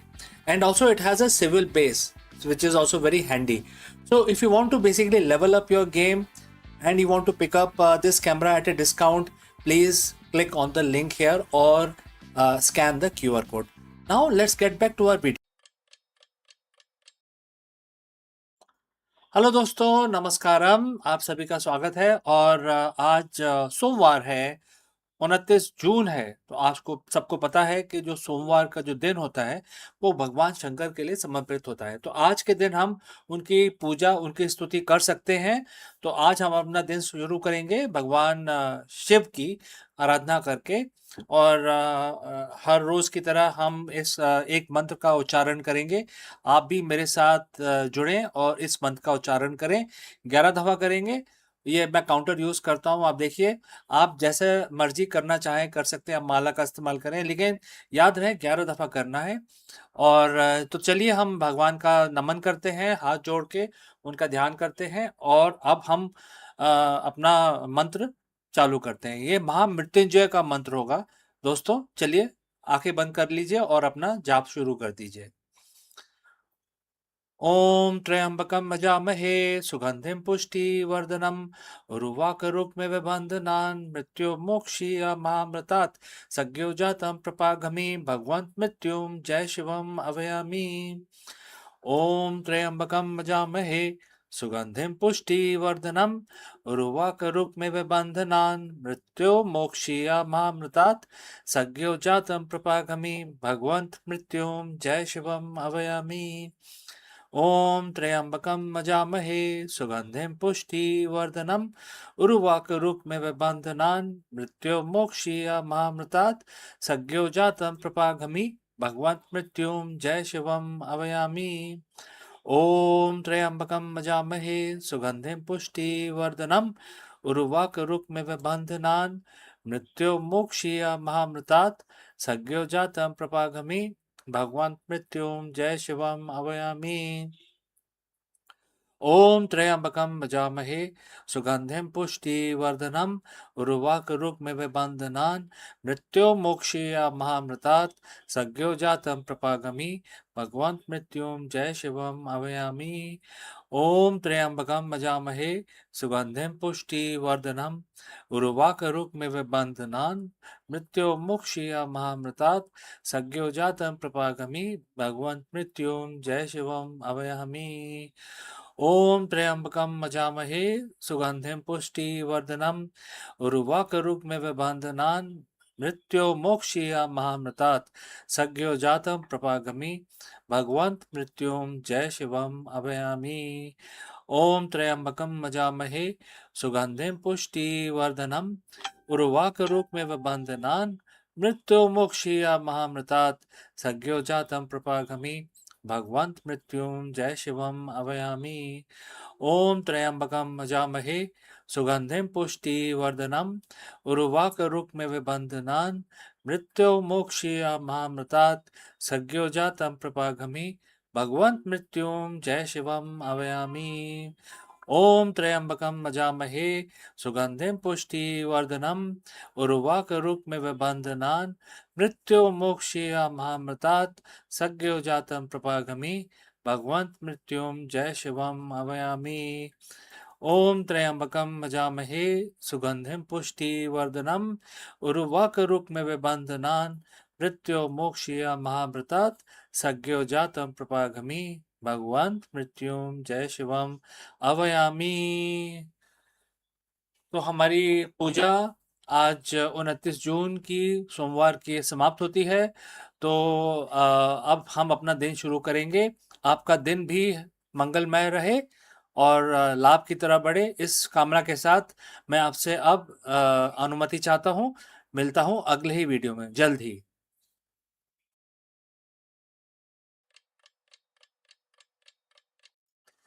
नमस्कार दोस्तों।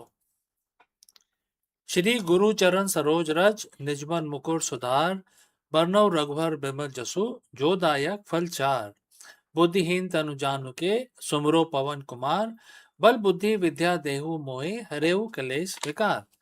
जय हनुमान ज्ञान गुण सागर जय कपीस तिहु लोक उजागर रामदूत अतुलित बल धामा अंजनी पुत्र पवन सुत नामा महावीर विक्रम बजरंगी कुमति निवार सुमत के संगी कंचन वरन विराज सुवेसा कानन कुंडल कुंचित केसा हाथ वज्र और ध्वजा विराजे कांधे मुंह जनेऊ साजे शंकर सुवन केसरी नंदन तेज प्रताप महाजगवंदन विद्यावान गुणी अति चातुर राम काज करिवे को आतुर प्रभु चरित्र सुनवे को रसिया राम लखन सीता मन बसिया। सूक्ष्म रूप धरी सिंह दिखावा विकट रूप धरी लंक जरावा भीम रूप धरी असुर सहारे रामचंद्र जी के काज संवारे। लाए सजीवन लखन जी आए श्री रघुवीर हर्ष उर लाए रघुपत कीन्ही बहुत बड़ाई तुम मम प्रिय भरत संभाई। सहस बदन तुमरो यश गावे अस कहि श्रीपति कंठ लगावे सनकादि ब्रह्मादि मुनीसा नारद सारद सहित अहिसा। जम कुबेर दिक्पाल जहाँ थे कवि कोविद कह सके कहा थे तुम उपकार सुग्रीव वही कीना राम मिलाए राजपद दीना। तुमरो मंत्र विभीषण माना लंकेश्वर भय सब जग जाना जुग सहस्त्र जोजन पर भानु लीलियो ताही मधुर फल जानो। प्रभु मुद्रिका मेर मुख माही जलधि लांगय अचरज नाही दुर्गम काज जगत के जेते सुगम अनुग्रह तुमरे तेते। राम दुआरे तुम रखवाले होत न आज्ञा बिन पैसारे सब सुख लहे तुम्हारी सरना तुम रक्षक काहू को डरना। आपन तेज समारो आपे तीनों लोग हाँकते कांपे भूत पिशाच निकट नहीं आवे महावीर जब नाम सुनावे। नासे रोग हरे सब पीरा जपत निरंतर हनुमत बीरा संकट ते हनुमान छुड़ावे मन कर्म वचन ध्यान जो लावे। सब पर राम तपस्वी राजा तिनके काज सकल तुम साजा और मनोरथ जो कोई लाए सोई अमित जीवन फल पाए। चारों जुग प्रताप तुम्हारा है प्रसिद्ध जगत उजियारा साधु संत के तुम रखवाले असुर निकंदन राम दुआरे। अस सिद्धि नौ निधि के दाता अस पर दीन जान की माता राम रसायन तुमरे पासा सदा रहो रघुपति के दासा। तुमरे भजन राम को पावे जन्म जन्म के दुख बिसरावे अंत काल रघुबर पुर जाई जहाँ जन्म हरि भक्त कहाई। और देवता चित न धरे हनुमत से ही सब सुख करे संकट कटे मिटे सब पीरा जो सुमरे हनुमत बलबीरा। जय जय जय हनुमान गोसाई कृपा करो गुरुदेव की नाई जो सतपार पाठ कर कोई छूटे बंदी मां सुख होई। जोए पढ़े हनुमान चालीसा होए सिद्धि साखी गौरी सब। तुलसीदास सदा हरि चेरा कीजे नाथ हृदय में डेरा। पवन तनय संकट हरन मंगल मूरत रूप राम लखन सीता सहित हृदय बसो सुरभूप। जय श्री राम जय श्री राम जय Shri Ram.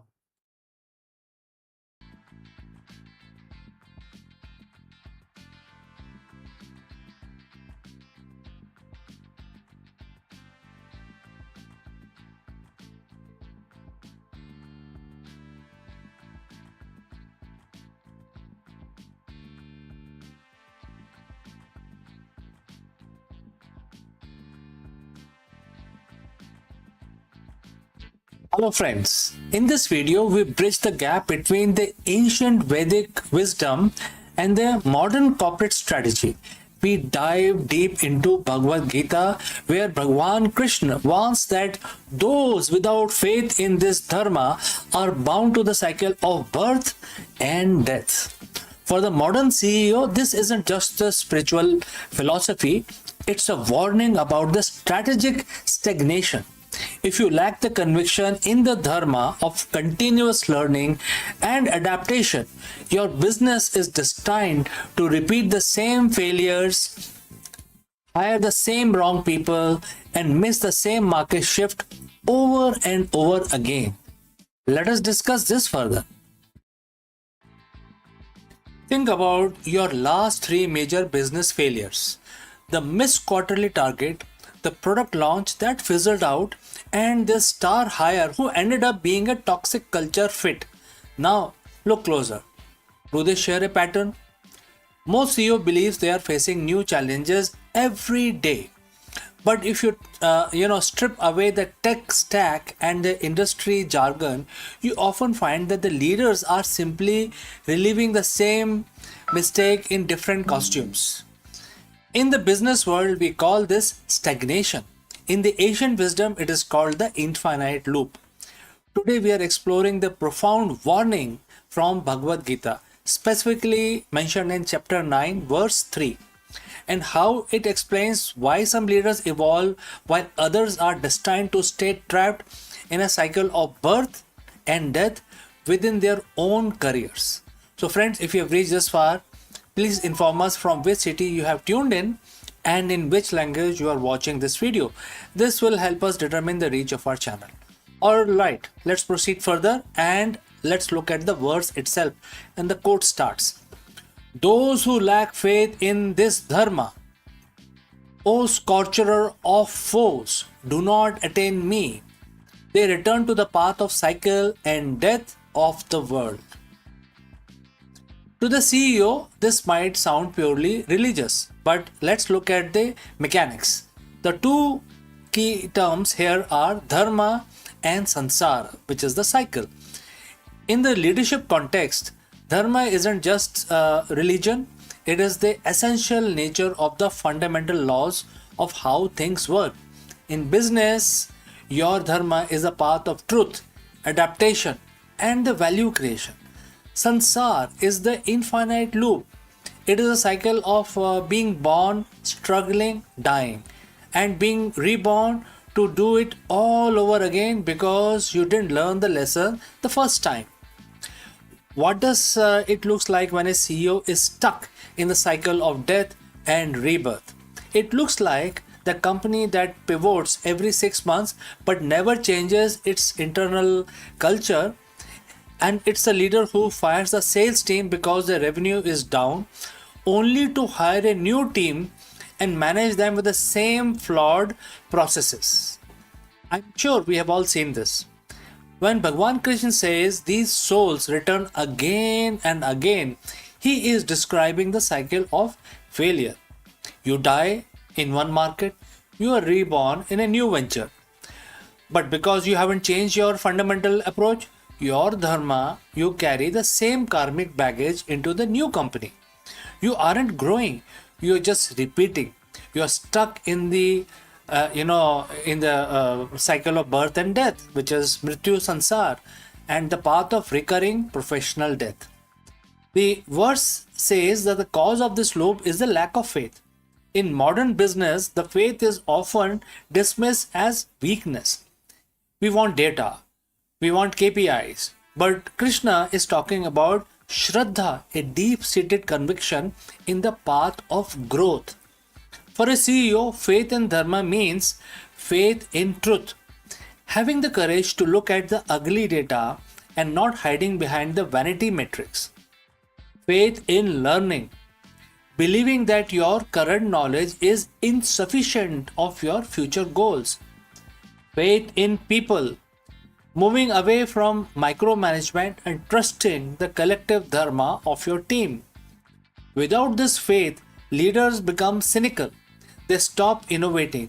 They start playing not to lose instead of playing to win. And the moment you stop having faith in the process of evolution, you enter the loop.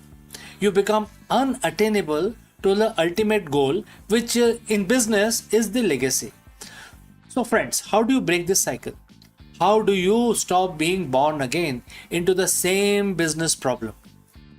There are a few steps. Step number one, identify your recurring ghosts. What problem has followed you from your last company to this one? And that is your lack of dharma. Step number two, commit to the attainable. Krishna says he is unattainable to those without faith. In business, greatness is unattainable to those who won't commit to the hard work of transformation. Breaking the loop requires a death of your ego so that a better leader can be born. Step number three, radical adaptability. Stop trying to force the market to fit your old mental models. That is the definition of the loop. Instead, align your leadership with the current reality. Bhagavad Gita tells us that the cycle of life and death is optional for those who attain the highest truth. In your career, the cycle of failure is also optional. Do not, you don't have to keep repeating the same year 20 times and calling it a career. By embracing the dharma of continuous learning, by having faith in the principles of integrity and evolution, you break the infinite loop. You stop returning to the path of death and start building a business that, like the wisdom of Gita, is timeless. Don't just lead for the next quarter, lead to break the cycle. So friends, hopefully you have enjoyed this conversation. If you have any question, please do not hesitate to send it across. Before I leave you with this lesson, I will like to talk a little bit about our affiliate partner. Stop settling for a good enough video. If your built-in laptop camera looks like a grainy mess, it is time for an upgrade. Want to instantly level up your video presence? I like to present the Lenovo Performance FHD webcam. This is a game changer for your desktop setup. Technically, this is packed. It has a very sensitive RGB sensor, very crisp photographs it takes. Also comes with two microphones on board, which helps you to record very clear voice in stereophonic format. And these microphones are very sensitive.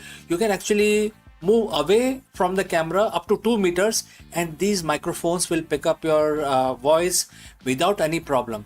This is a very strong piece. This is very sturdy. Comes with tripod ready. Comes with a very long leash, so it gives you a lot of flexibility to place the webcam wherever you want to keep in your studio.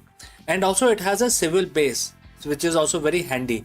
So if you want to basically level up your game and you want to pick up this camera at a discount, please click on the link here or scan the QR code. Now let's get back to our video.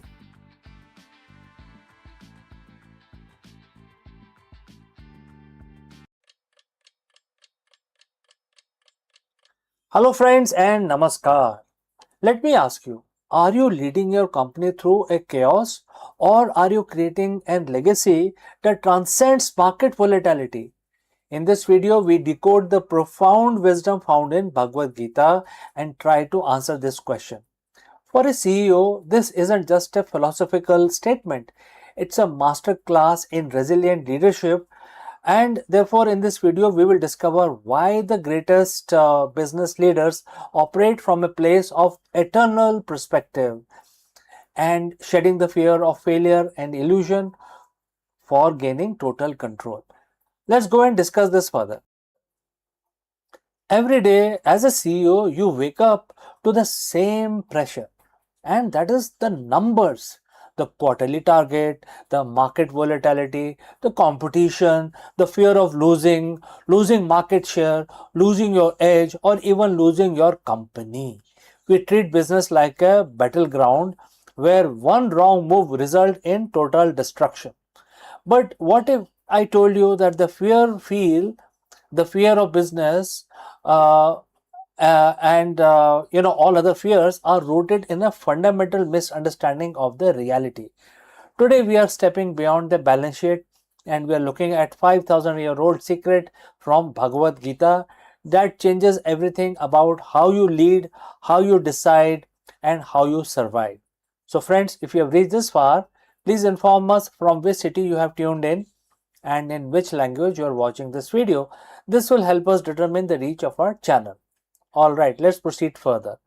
The verse is chapter 2, verse 19, and Bhagwan Krishna tells Arjun, and the quote starts, "In ignorance, one may think that a soul can slay another soul, or the soul gets slayed by another soul. But in truth, the learned know that the soul neither kills nor is killed." And the quote close. Now let's bring it into the boardroom, modern boardroom. In business, we are constantly slaying the competitors and fearing being slayed by them at the same time. We think if a product fails, the business dies. If a competitor launches a better service, we are slayed, we are finished. But the Gita is inviting us to a different level of intelligence. It is teaching us about the imperishable. When you identify only the external, the revenue, the valuation, the physical assets, you are living in a state of constant fragile death. But when you lead from the core, the purpose, the value, the innovation, and the vision, you tap into something that cannot be destroyed by the market shifts. The learned CEOs doesn't mean someone with the most degrees. It means someone with vivek, the ability to discriminate between temporary and the eternal. When you are attached to the outcome, you are anxious. You lose the ability to see clearly. You make desperate short-term decisions that hurt your long-term legacy. True leadership is performing your duty, your dharma, with total intensity, but without paralyzing fear of the results. So when you stop fearing the death of your plans, you stop being prisoner to the market data. You become a pioneer, not a defender. So how do we apply this, in our daily life? And therefore, I would like to provide three perspectives from my side. There are three ways to practice the eternal perspective, and that you can practice from tomorrow morning or even today. Choice is yours. First is analyze the imperishable. Ask yourself, if my entire current product line vanish tomorrow, what will remain then? What will happen? Is it your team's culture? Is it your unique problem solving process? That is your soul basically. Whatever remains, if everything perishes, is your soul. So identify that and build on that. Number two, detached intensity. Execute your strategy as if everything depends on it, but accept the outcome as if you are a gardener. You plant the seed, but you don't dictate the weather, right? Number three is a perspective shift. So next time a crisis hit, stop and ask, is this the end of the soul of this company, or is it just a change in the market? Don't let the temporary slaying of a project break your focus on a long-term vision. Business is not just about the transaction, it's about the transformation. When you stop leading out of fear, you start leading out of power. You're not the victim of the market, you are the architect of a vision that transcends the ups and downs of any single fiscal year. Move beyond the balance sheet, lead with the wisdom that understands what truly lasts. So friends, if you found this perspective shift valuable, I want to hear from you in the comments below. Tell me, what is one fear you have been carrying that you are ready to let go of? And we will learn it together. We will discuss in the future episode. So friends, if you have any questions, as I mentioned, please leave them in the comments and I will see you very soon in the next one. Have a nice day.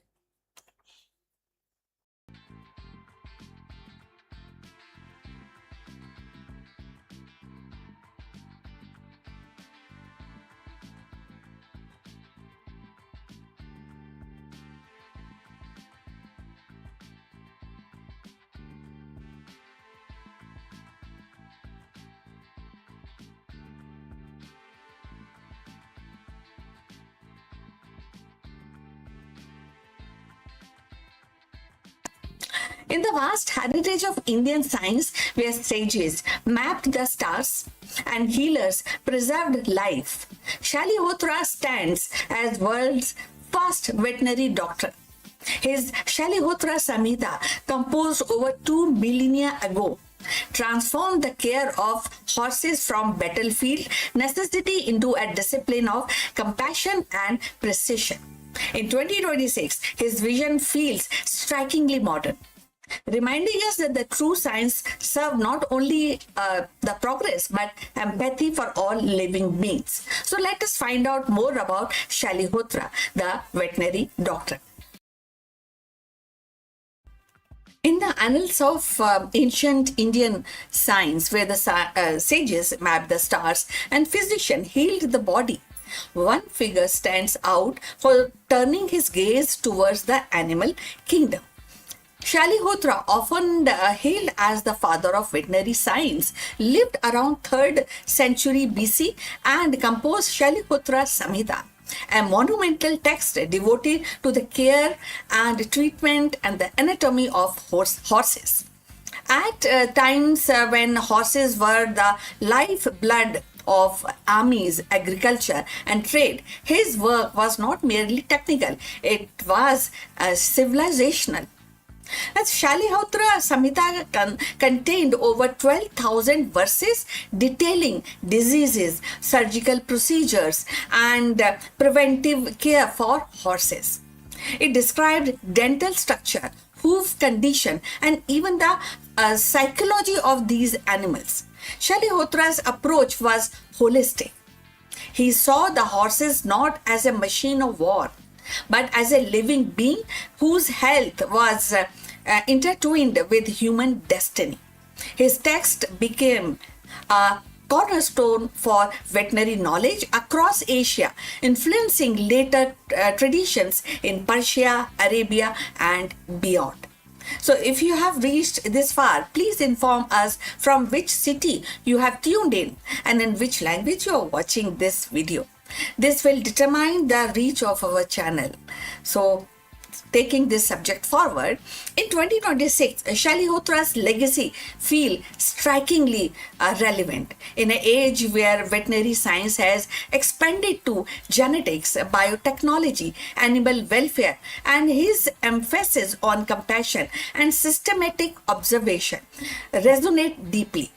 Modern veterinary doctors now grapple with zoonotic diseases, climate-driven epidemics, and ethical debates around factory farming. Shalihotra's insistence on preventive care and respect for animal offers a timeless reminder. Science must serve both utility and empathy. The echoes of his work can be seen in today's One Health movement, which recognizes the interconnectedness of human, animal, and environmental health. Just as Shalihotra understood that the well-being of horses shape the well-being of society, modern scientists acknowledge that pandemic, food security, and ecological balance depends on how we treat animals, how we behave with the animals. His vision, born in ancient India, aligned seamlessly with the global challenges of 2026. Moreover, Shalihotra's contribution highlights that India's role in pioneering scientific thought long before the modern institution. In the classroom and galleries today, his name stands along the side of Sushruta, who is the father of surgery, and Charak, and of course the Aryabhat, as a proof that science in India was never confined to human medicines or mathematics. It embraced the full spectrum of life. His work reminds us that the innovation is not only about discovering new technologies, but also about nurturing the bond between species. Shalihotra's story is not just about horses. It is about humanity's evolving relationship with living world. His verses whisper across the centuries, that knowledge without compassion is incomplete. And the caring of animal is caring of ourselves. So, as the veterinary science in 2026 explores that gene editing, AI-driven diagnostics, and sustainable livestock practices, Shalihotra's spirit lingers, urging the balance between the progress and the ethics. Shalihotra's legacy definitely whisper across the century, and the health of animal is inseparable from the destiny of humankind.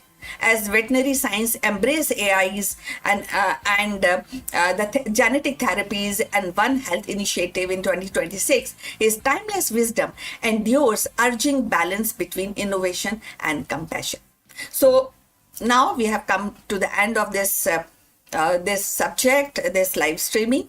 Please like and subscribe our channel. We look forward your comments on this topic. We'll meet again. But before we end, a few words about our affiliate partner. Stop settling for a good enough video. If your built-in laptop camera looks like a grainy mess, it is time for an upgrade. Want to instantly level up your video presence?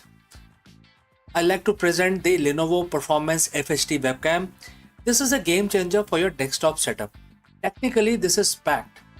It has a very sensitive RGB sensor, very crisp photographs it takes. Also comes with 2 microphones on board, which helps you to record very clear voice in stereophonic format. And these microphones are very sensitive. You can actually move away from the camera up to 2 meters and these microphones will pick up your voice without any problem. This is a very strong piece. This is very sturdy. Comes with tripod ready. Comes with a very long leash, so it gives you a lot of flexibility to place the webcam wherever you want to keep in your studio.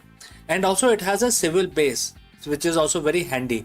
So if you want to basically level up your game and you want to pick up this camera at a discount, please click on the link here or scan the QR code. Now let's get back to our video.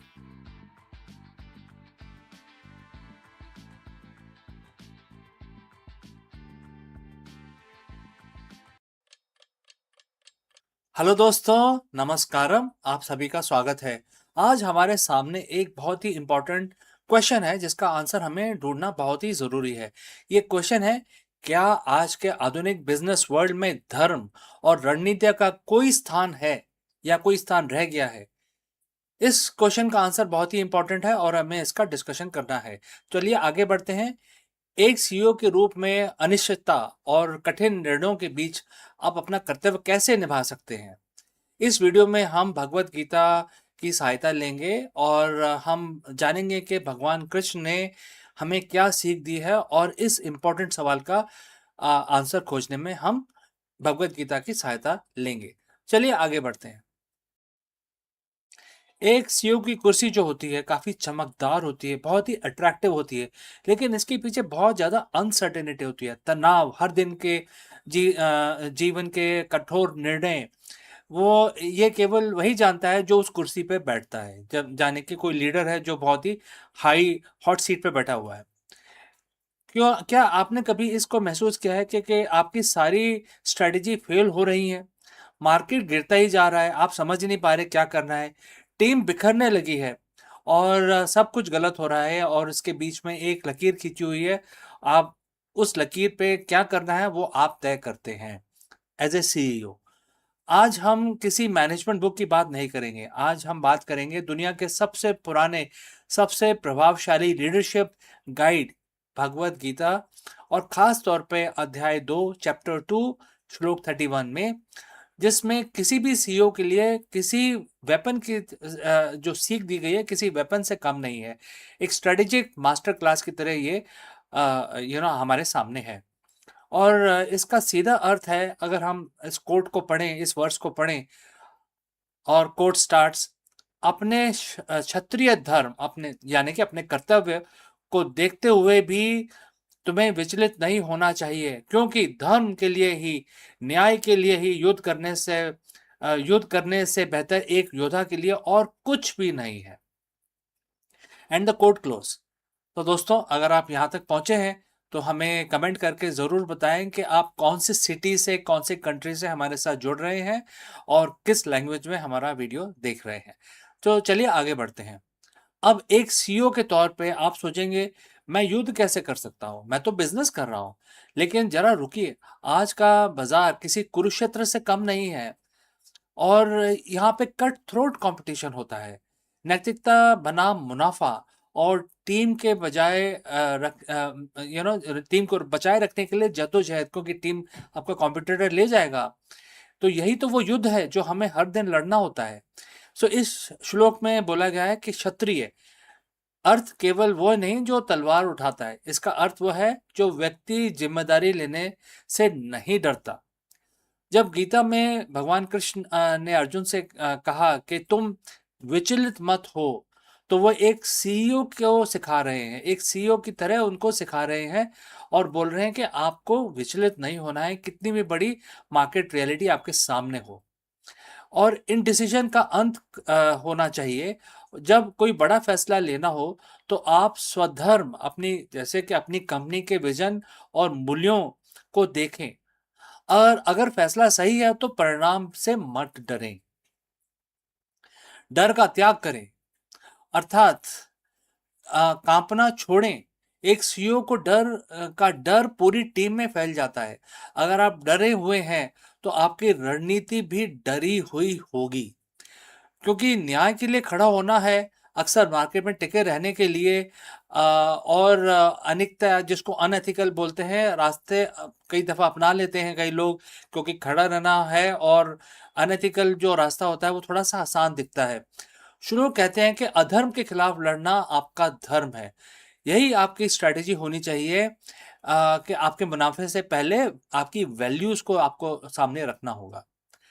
और अब इसको हम leadership में लगाएं तो इसको हम कैसे इम्प्लीमेंट करें, तो यहाँ पे मैं आपको 3 स्टेप बताऊंगा जिससे आप इसको धीरे धीरे अपने जीवन में डाल सकते हैं और अपने डिसीजंस बेटर ले सकते हैं। तो पहला है द पर्पस। पर्पस की परिभाषा करें। जब भी कोई मुश्किल आए, खुद से पूछें, क्या यह फैसला मेरी कंपनी के लिए वैल्यू के अनुरूप है? अगर हाँ, तो पीछे ना हटें, आगे बढ़ें। नंबर 2, कन्विक्शन के साथ लीड करें, क्योंकि आपने पहला पॉइंट आपने देख लिया है। श्लोक कहता है कि न्याय का युद्ध है ये। अगर आपकी रणनीति सही है तो आप पूरी ताकत से आगे बढ़ें। अधूरे अधूरे मन से लिए गए फैसले हमेशा घाटा देते हैं। नंबर 3, स्टेक होल्डर की सुरक्षा करें। एक योद्धा अपने राज की रक्षा करता है, अपने कर्मचारियों को, इन्वेस्टर जिसको हम निवेशक भी बोलते हैं, ग्राहकों की रक्षा करता है। और जब आप डिफेंसिव नहीं बल्कि वैल्यू ड्रिवन लीडर बनते हैं तो आप अजय हो जाते हैं। तो दोस्तों, ये 3 मंत्र हैं जो आप अपनी लाइफ में उसको फॉलो कर सकते हैं, जो हमें भगवत गीता से इस पर्टिकुलर 2 लाइनों के श्लोक में मिलते हैं।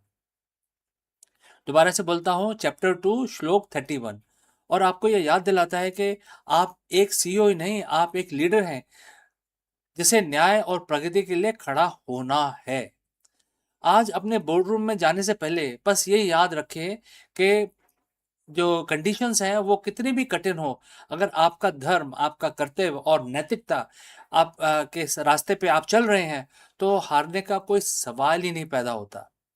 अगर आप लीडर हैं और आपको लगता है कि ये संदेश आपके किसी सहकर्मी या दोस्त के काम आ सकता है, तो उनके साथ शेयर करें और हमें कमेंट करके बताएं कि आपके लिए कॉर्पोरेट धर्म का सबसे बड़ा चैलेंज क्या है। हम उस पर चर्चा करेंगे आने वाले वीडियो में। सब्सक्राइब करना ना भूलें। मिलते हैं जल्दी अगले वीडियो में। तब तक के लिए आपका हम प्रार्थना करेंगे आपका दिन शुभ रहे और आप सक्सेस पाएं।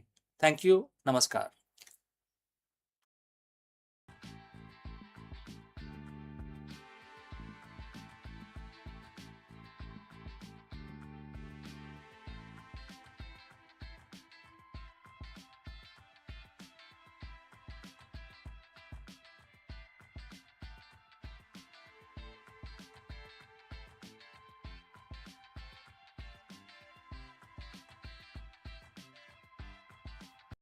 Hello friends, welcome. In this video, we decode one of the most profound verses of the Bhagavad Gita to reveal a blueprint for a modern leadership and business's longevity.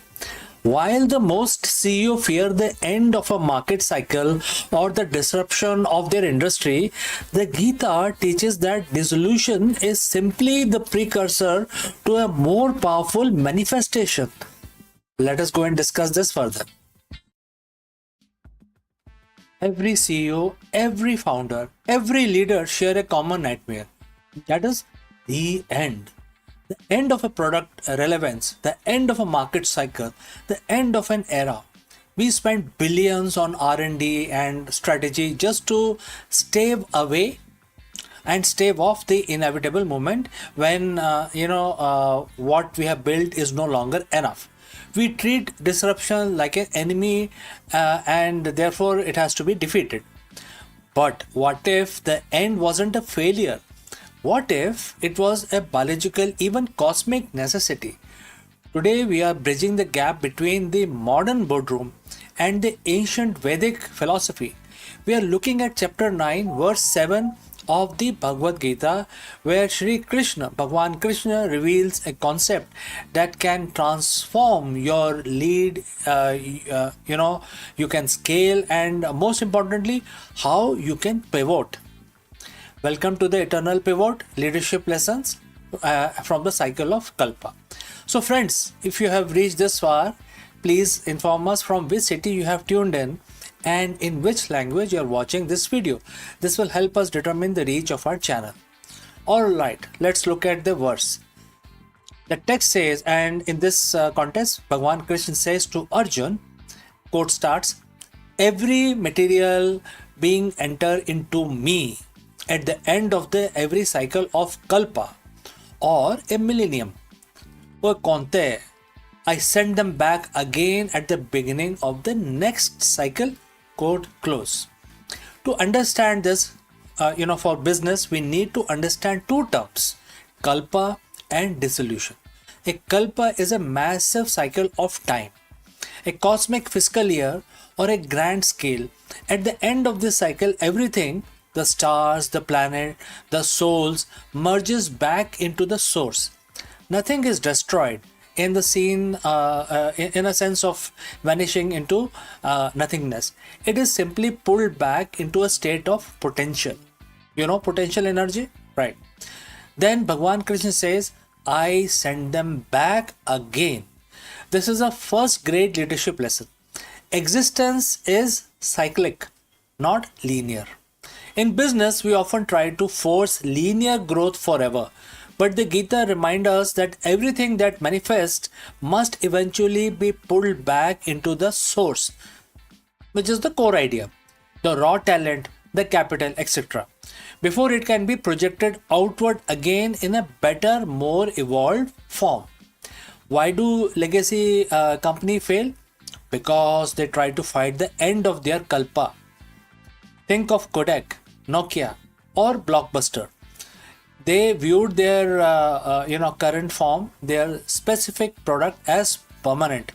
When the cycle ended, they resisted the pullback to the source. They refused to dissolve their old identity, and as a result, they couldn't be sent back as something new.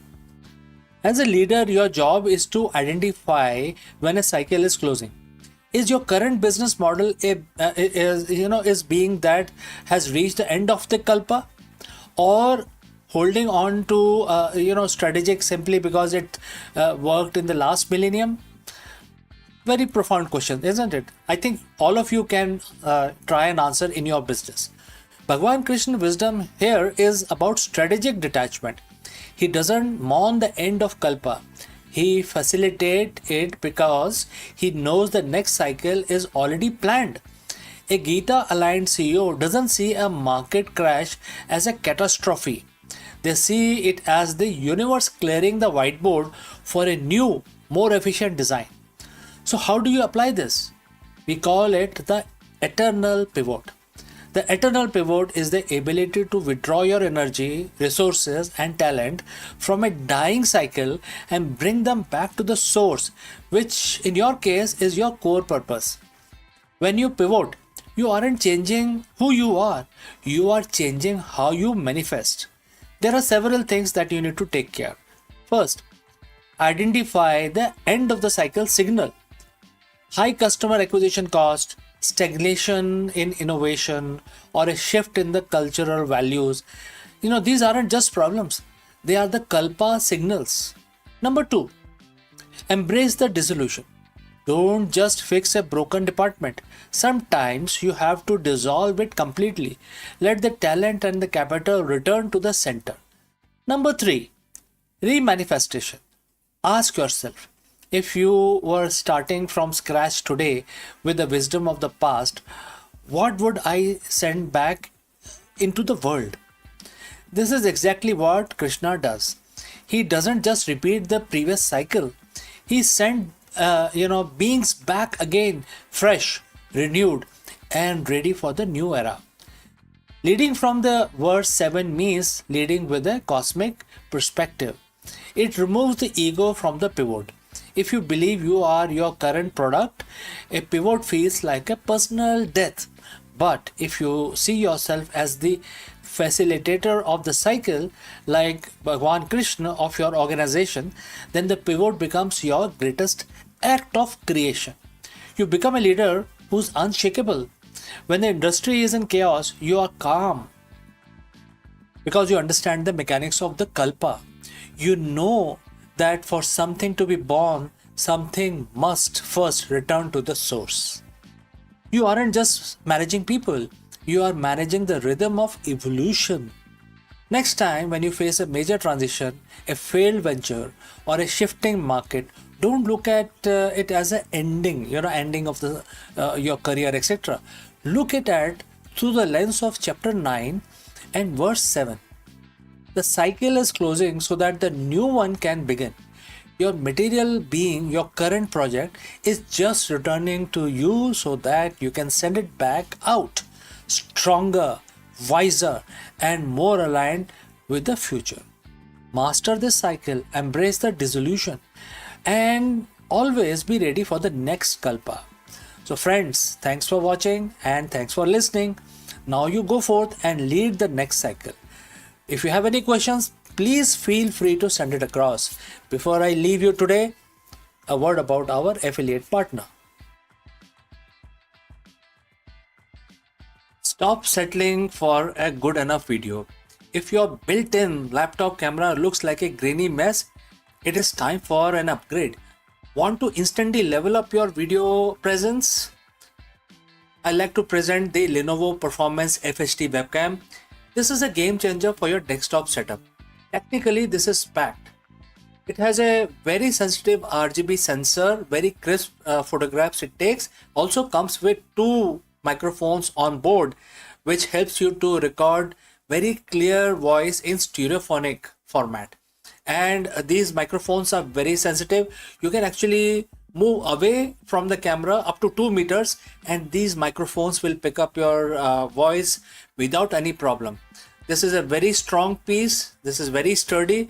Comes with tripod ready. Comes with a very long leash, so it gives you a lot of flexibility to place the webcam wherever you want to keep in your studio. And also it has a swivel base, which is also very handy. So if you want to basically level up your game and you want to pick up this camera at a discount, please click on the link here or scan the QR code.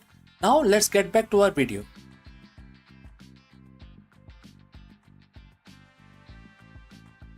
For years, Anthropic Claude was known for as a conversational powerhouse on AI that could reason, that could assist, and also solve the complex tasks.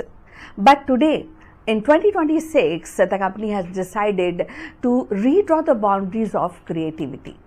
With the debut of Claude Design, Anthropic actually has stepped boldly into the visual arena, and where it offers the tool that transform and to the plain language into a polished and presentation prototype and marketing visual.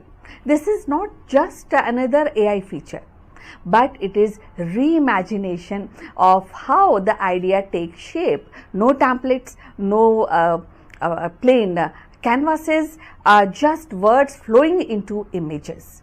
For entrepreneurs, for educators and the creators, Claude Design promises speed and accessibility. And for a design industry, it raises the questions about the originality and artistry, and the role of human imagination in the era of machine learning, machine marketing, visual. So let's find out more about this. In a groundbreaking discovery, astronomers have captured a rare cosmic handshake. Two blazing quasars in the process of merging. Located billions of light years away, these luminous monsters are powered by supermassive black holes that are spiraling towards each other, destined to become a single, even more powerful and massive entity. What is going on here? Let us explore this further. Imagine looking at a single point of light in the night sky. A light so bright it outshines the entire galaxy of hundreds of billions of stars. Now imagine looking closer and realizing that the single point isn't one object, it's two. And they are rushing towards each other at millions of miles per hour. Astronomers have just confirmed one of the rarest sights in our universe, a pair of blazing quasars caught in the middle of chaotic, violent merger. This isn't just a pretty light show.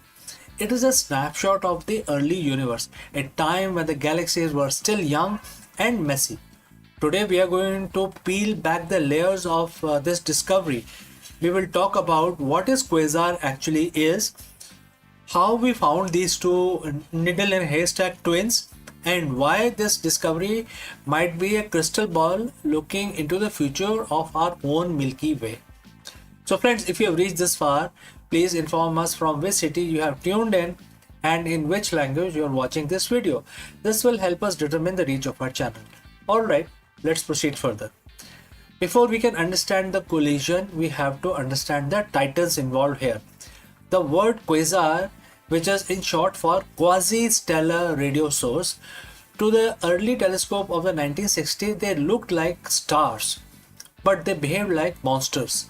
At the heart of every quasar is a supermassive black hole, but the black hole itself isn't the light you see. Black hole by definition don't let light escape.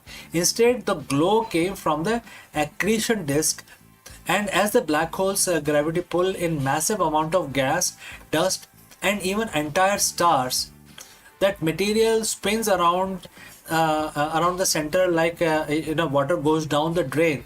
The friction and the gravity heat this material to millions of degrees, causing it to glow with more energy than thousands of galaxies combined.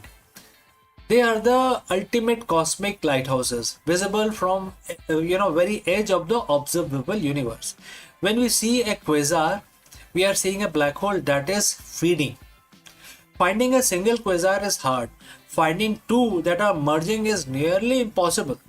Why? Because they are so far away that they are usually appear as single blurry dot. But recently, a team of astronomers using the Gaia Space Observatory noticed something strange. Gaia is designed to track the positions of stars with incredible precision. While looking at the known quasars, they noticed a jiggle.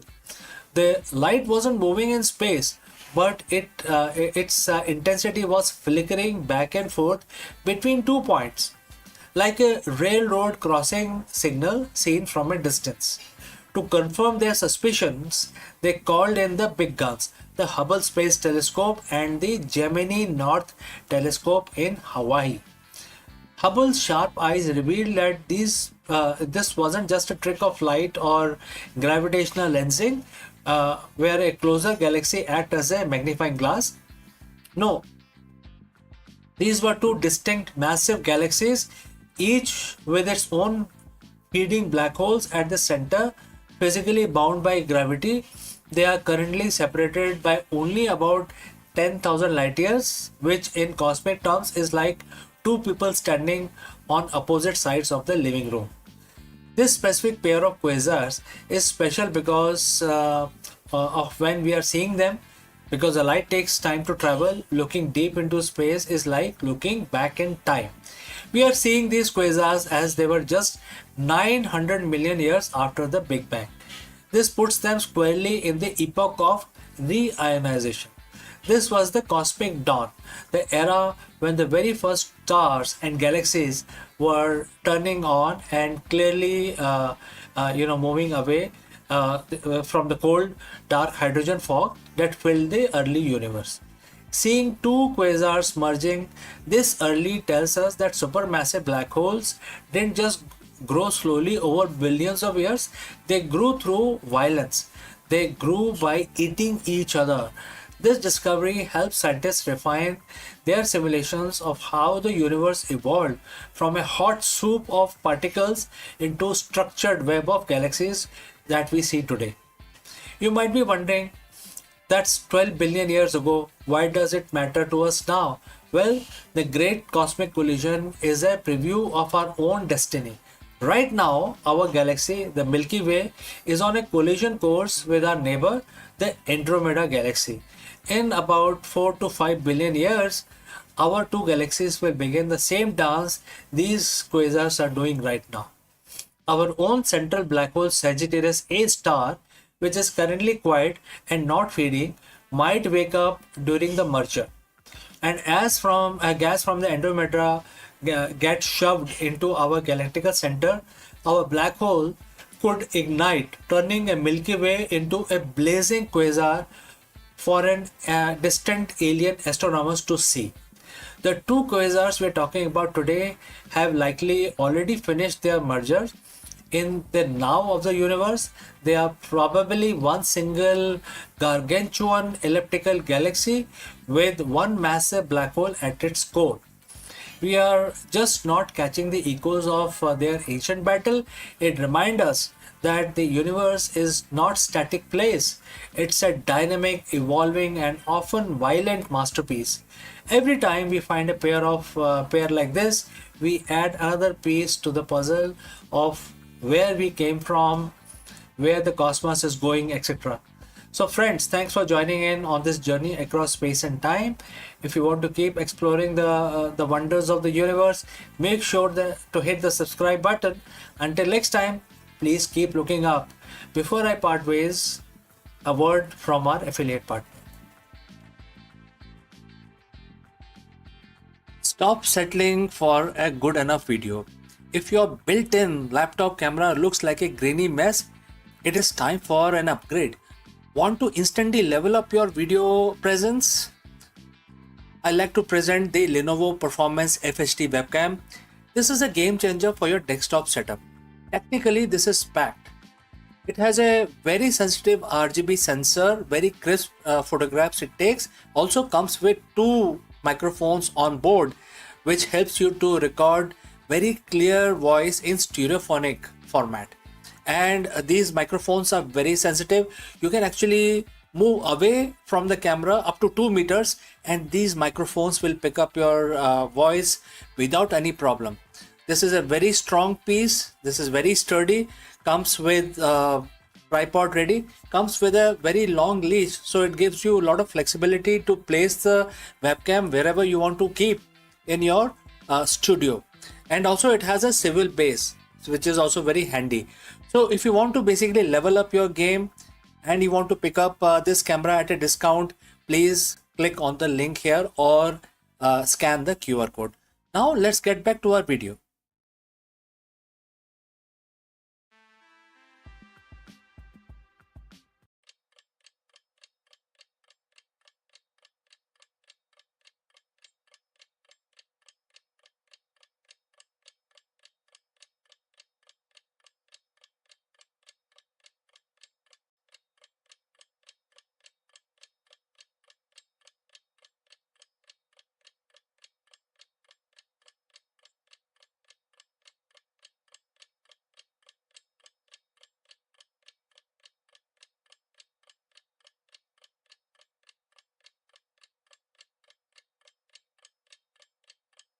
are tracing the teak-ribbed hulls of ancient India's dhows as they harness the seasonal monsoon wind to dominate the Indian Oceans.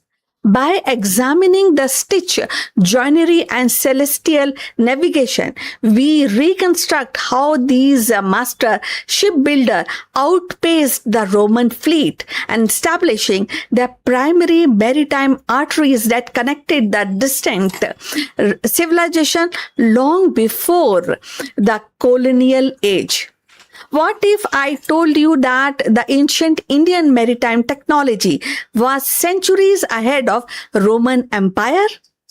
By perfecting the art of teak-ribbed hulls, these master builders established the primary maritime arteries that still shape global trade today. To discover how their revolutionary navigation techniques connected distant civilization while the other was still hugging the shoreline. So let's find out more.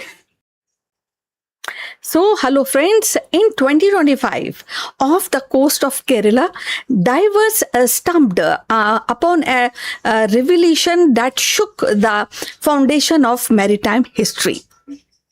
The remains of ancient Indian hulls, astonishingly larger and more durable than their Roman counterparts.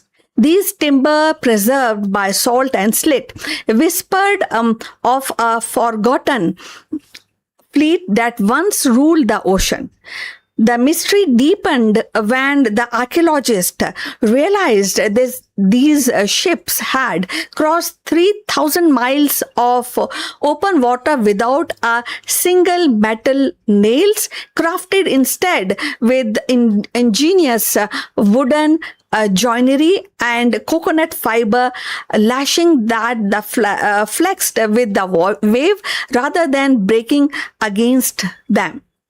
While the Mediterranean vessels clung nervously off the coastline, then inching from port to port, Indian dhows sprinted boldly across the deep ocean. So these captains trusted the monsoon winds long before the Greek or Roman navigator recorded them.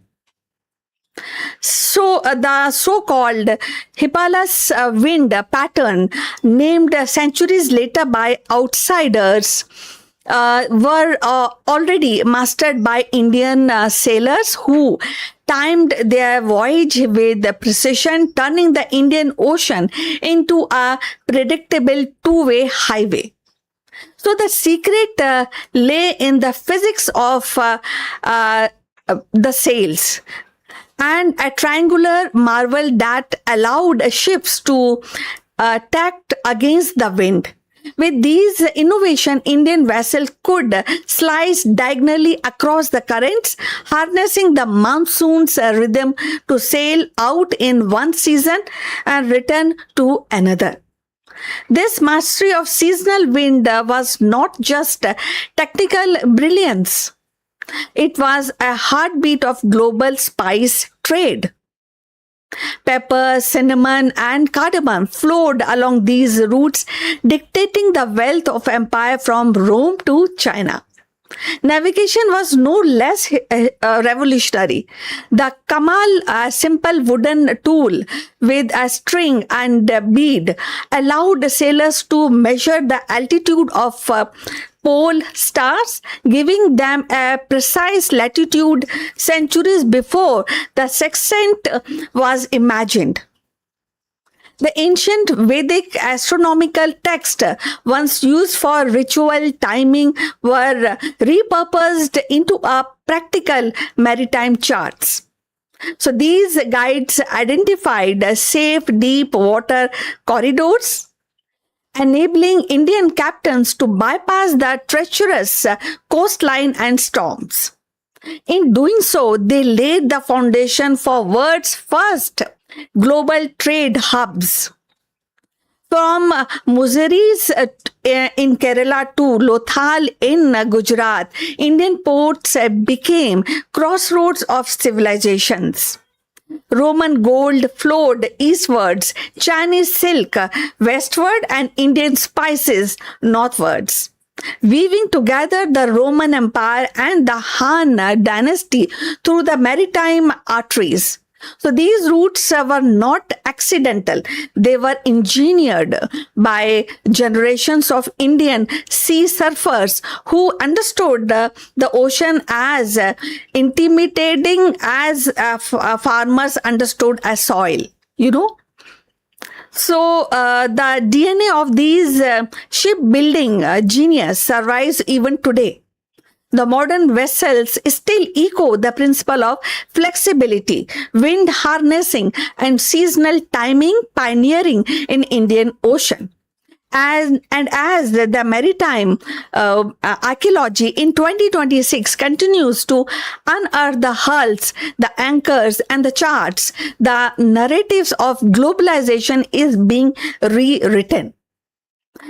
The so-called Age of Discovery, long credited to European explorer, was in truth born 1,000 years earlier in Indian Ocean, when Indian ships dared to cross the horizon that others feared. The forgotten fleet is no longer forgotten. It stands revealed as the silent architect of a global trade, proving that India did not merely participate in history, it steered it with sails that caught the monsoon and the mind that mapped the stars. So friends, if you have reached this far, please inform us from which city you are tuned in, and this will help us to determine the reach of our channel. Now let's continue with our discussion. The story of how ancient Indian maritime routes created the first global economy is one of the vision, courage, and astonishing technological mastery. So long before modern trade networks and the digital globalization, India's shipbuilders and navigators had already woven the worlds together through the rhythm of the monsoon wind and the pulse of ocean currents.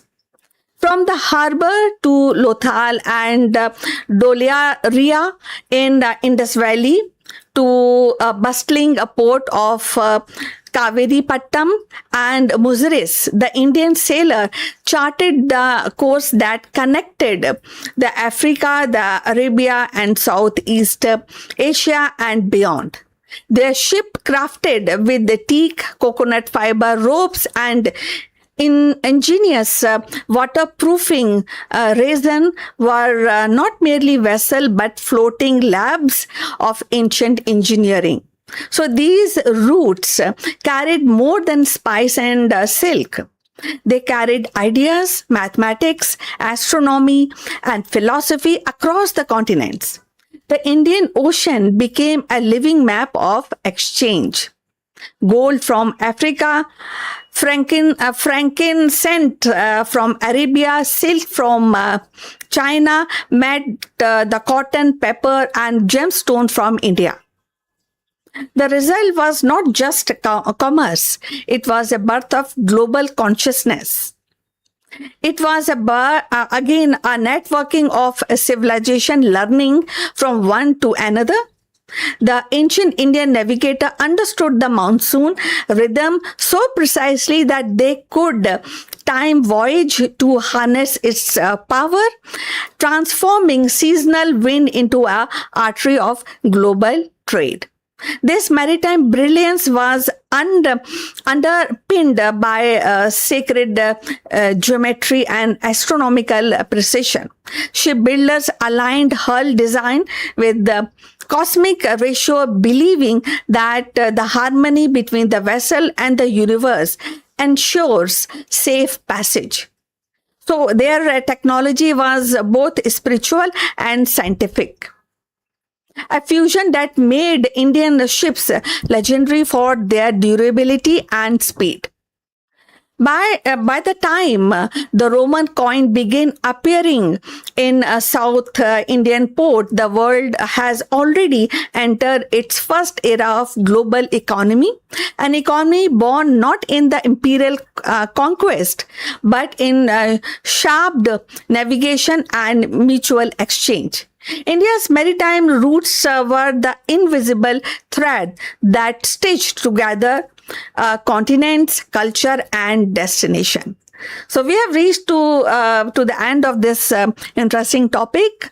Please like and subscribe our channel, and we look forward for your comment on this topic. See you in the next one very soon. Till then, take care.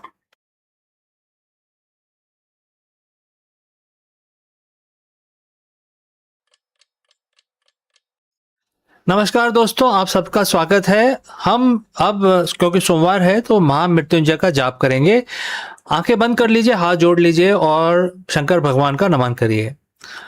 ओम त्र्यंबकम यजामहे सुगंधिम पुष्टिवर्धनम उर्वारुकमिव बंधनान् मृत्यो मोक्षीय महामृतात् सज्ञो जातम प्रपाघमि भगवंत मृत्युम जय शिवम अभयामि।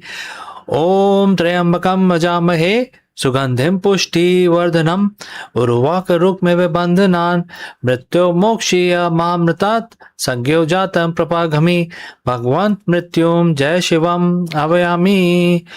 ओम त्र्यंबकम यजामहे सुगंधिम पुष्टिवर्धनम उर्वारुकमिव बंधनान् मृत्यो मोक्षीय महामृतात् सज्ञो जातम प्रपाघमि भगवंत मृत्युम जय शिवम अभयामि। ओम नमः शिवाय, ओम नमः शिवाय, ओम नमः शिवाय। दोस्तों, आप सबका दिन मंगलमय हो, इसी कामना के साथ इस वीडियो को यहीं समाप्त करते हैं। जल्दी मिलता हूं दूसरे वीडियो में।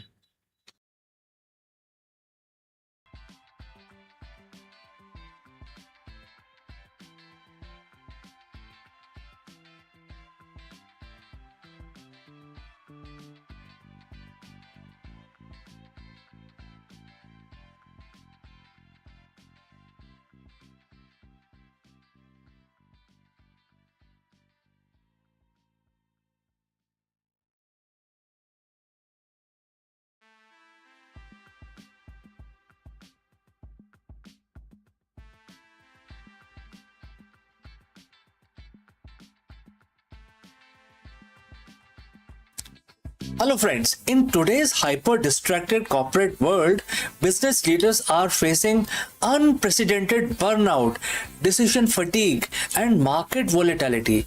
What if the ultimate solution to the modern corporate chaos was written over 7,000 years ago? Therefore, in this video, we break down Bhagavad Gita's lessons and reveal how it serves as a powerful framework for the 21st century's executives, founders, and CEOs. Let's go. Look at the modern corporate landscape and you will notice a strange paradox. We have more data, faster communication, and better AI tools than at any point in time in the human history. Yet, today's CEOs and business leaders are more overwhelmed, exhausted, and distracted than ever before. We call it decision fatigue. And we also call it market volatility, and we also call it the constant pressure to innovate. But what if the real problem isn't the lack of resources, but the lack of anchoring? What if the ultimate antidote to the corporate chaos was written over 7,000 years ago on a battlefield? So friends, if you have reached this far, please inform us from which city you have tuned in and which language you are watching this video. This will help us determine the reach of our channel. Today we are diving deep into the ancient text that holds a revolutionary blueprint for the modern executive leadership. We are looking at Bhagavad Gita's chapter 9 and verse 13. In this verse, Bhagwan Krishna drops a truth bomb that completely flips our modern definition of the power, control, and leadership on its head. Let's read the verse, and the quote starts, "But those who are Mahatmas surrender to divine energy and accept me as the singular source of all existence. They remain absorbed in me with mind and intelligence Quote close. For the modern CEO, the words like surrender, divine energy, and absorption might sound out of place in a quarterly board meeting. But over the next few minutes, we are going to decode why this exact verse is a missing link to the hyper focused, sustainable business growth and indestructible mental peace. Let's start with the first key word in this verse, which is Mahatma. In Sanskrit, Maha means great and Atma means soul, a great soul. That is Mahatma. In the corporate world, we have plenty of managers, plenty of directors, and plenty of traditional CEOs. A traditional CEO operates largely from the ego. They believe they are the sole engine driving the company. They carry the weight of the entire organization on their shoulders. It's a mindset that says if I don't micromanage, then and if I don't control every variable, everything will collapse. So what happens to an ego driven leader? Burnout, anxiety, strategic blindness. Bhagwan Krishna says that the true leaders, the Mahatma, operate differently. A Mahatma CEO understand that they are not the ultimate controller, they are the conduit.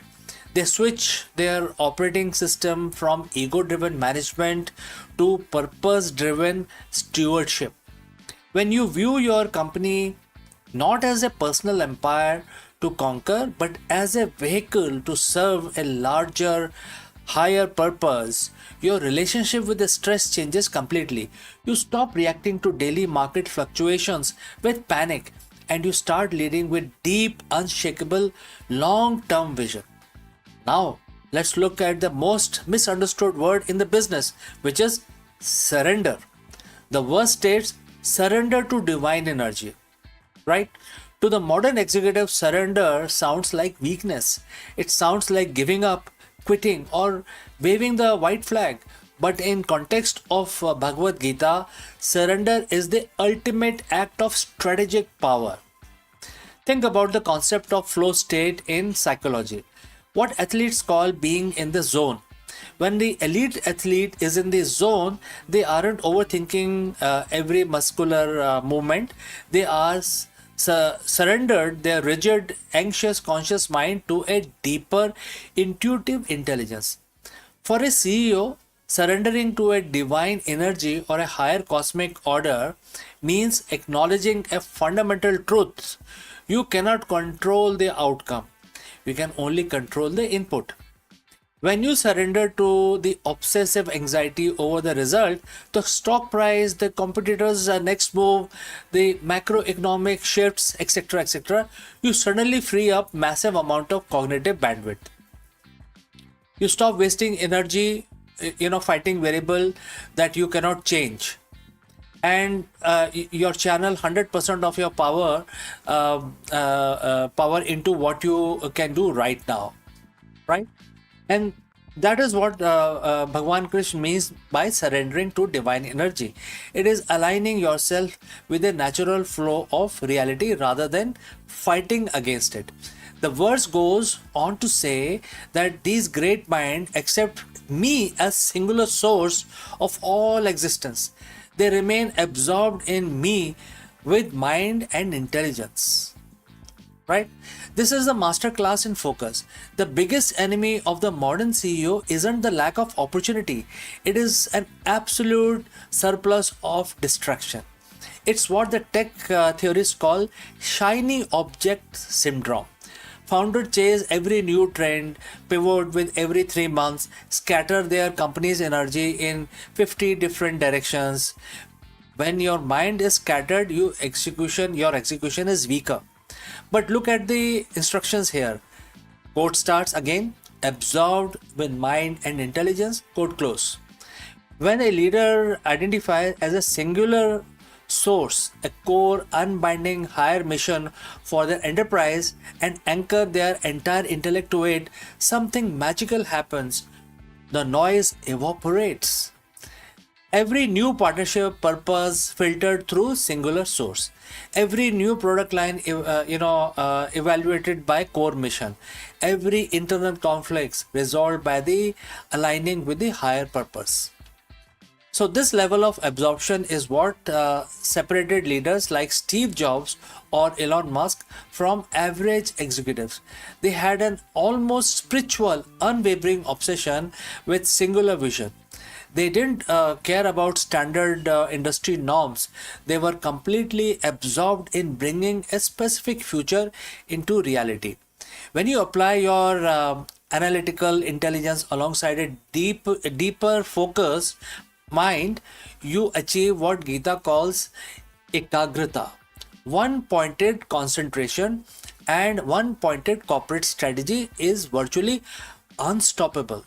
So, how do you take chapter 9, verse 13 out of the realm of philosophy and put it directly into your boardroom tomorrow morning? And here are the 3 concrete steps for the modern executive. Step 1, define your singular source. What is the absolute unshakable core purpose of your company beyond just making money? And if your goal is profit, your leadership will always be very fragile. You'll find that the higher impact that anchors your organization is very weak, on a very weak footing. Step 2, practice active surrender daily. Before you open your laptop or walk into a high stakes negotiations, take 2 minutes of silence. Mentally give up your attachments to the final results. Say to yourself, I will give this to my absolute highest intelligence and effort, but I will surrender the outcome to the universe. Watch how quickly your anxiety drops completely. Step 3, protect your absorption. Cut the noise, block out deep work time on your calendar where your mind and intelligence are entirely focused on higher leverage, long-term strategic thinking, completely insulated from emails, slacks, and daily fires. Leadership is lonely, it is heavy, and is exhausting if you try to do it all through the power of your own limited ego. But Bhagavad Gita chapter 9 verse 13 reminds us that you don't have to carry the world alone.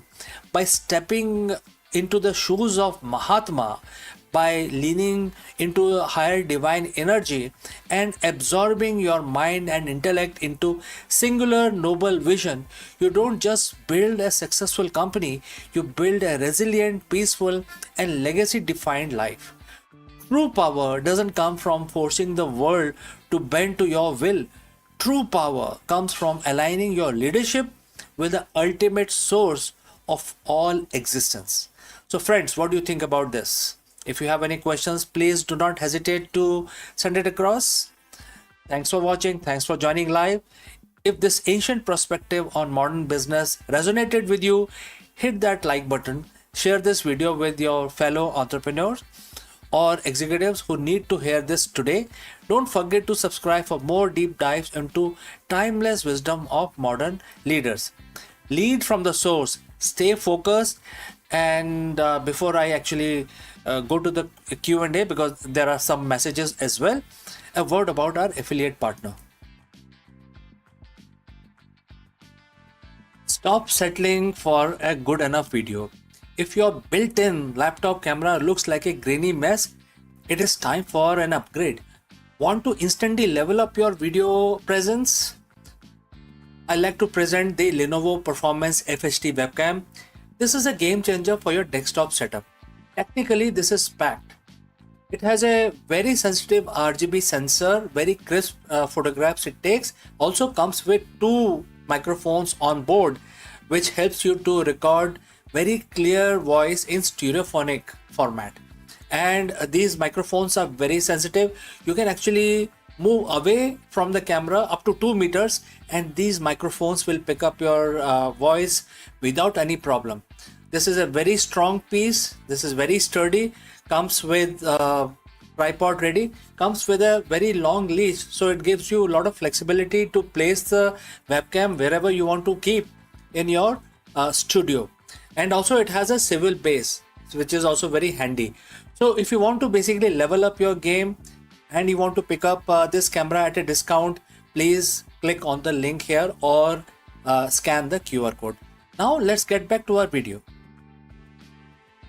So friends, we had a very successful, very good session today, and there were few messages. I would like to display those messages. First is Nightmare J. Nightmare J, your message and your ID is displayed on the screen, and you said hi. So how can I help you? If you have any questions, please let me know, Nightmare J. Thank you for saying hi and very good morning from India. All right, so I will see you very soon in the next video, which is about business. And so please hold on and stay tuned. Bye for now.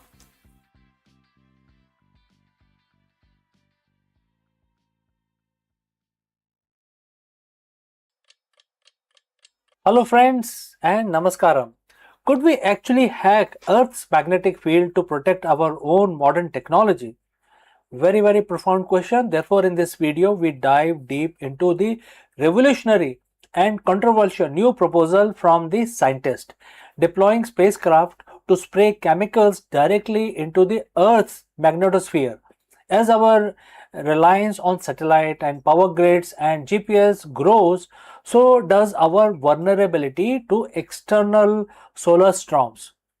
Could a man-made solar shield be the key to preventing a global blackout? Let's discuss this further. Imagine you're living in a world where everything just stops. No GPS to guide your travel, no internet to connect your your PCs, no power grid to keep your lights on. It sounds like the plot of a disaster movie. But it's a very real threat looming 93 million miles away on the surface of the sun. We have spent decades getting better at predicting space weather, acting like people in village watching a river rise, hoping we can warn everyone before the flood hits. But what if we didn't just watch?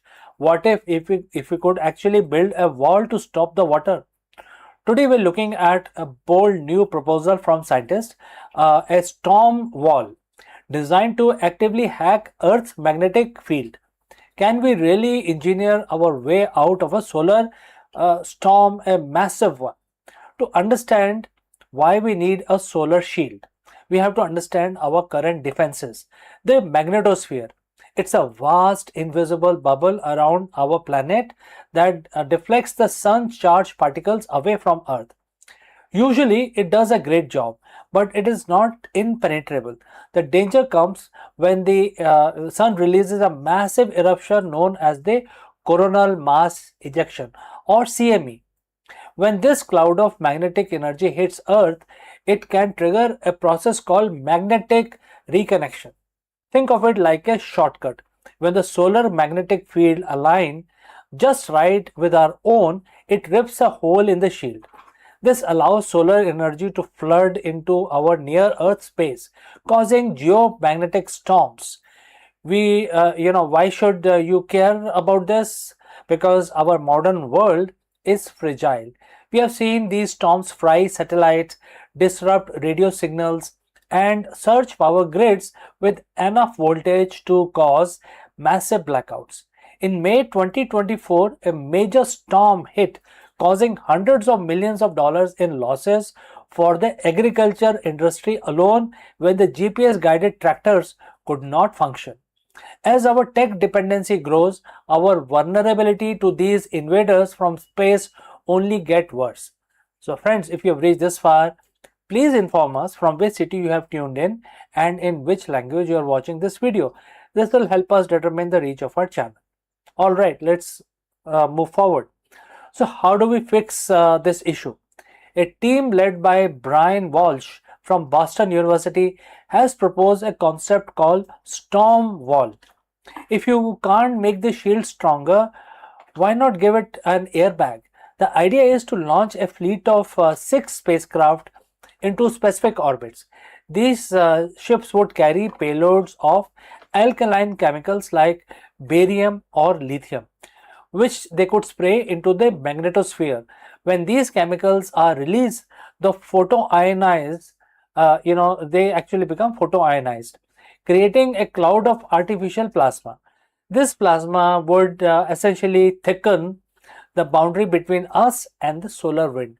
By adding this mass to the critical frontier of magnetosphere, the storm wall would disrupt the energy flow of incoming storms. It forces the space weather bounce back around and past our planet instead of punching through. Computer simulation suggests this could reduce the intensity of the geomagnetic storm by more than 50%. It's not about stopping the sun, it's about turning a catastrophic hit into a glancing blow.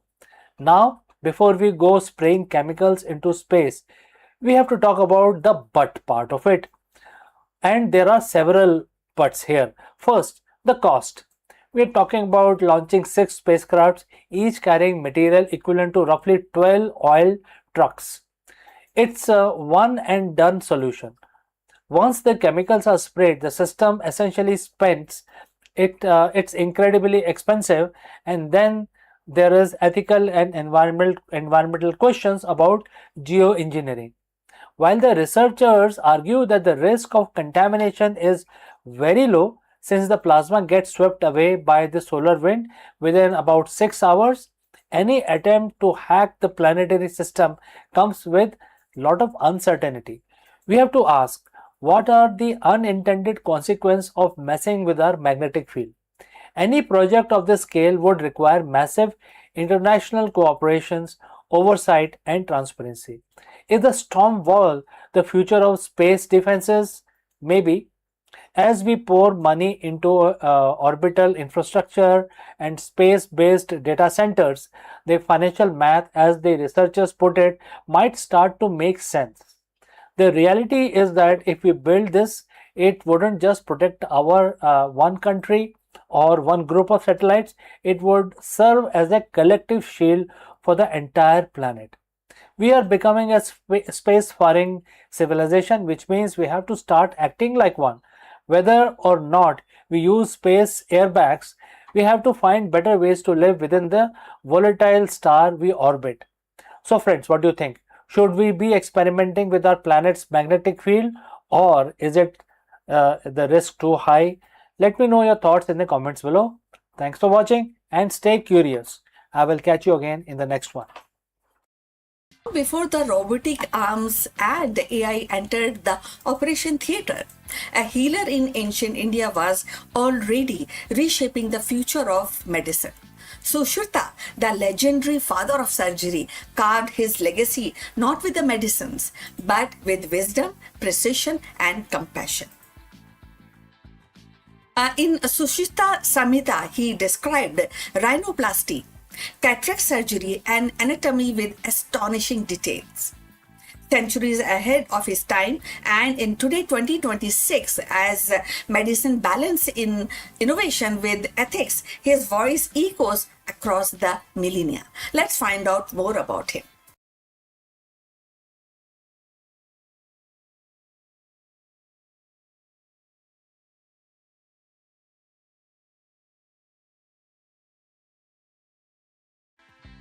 In the annals of medical history, few names shines as bright as Sushruta, the ancient Indian physician whose vision and practice earned him the title of Father of Surgery.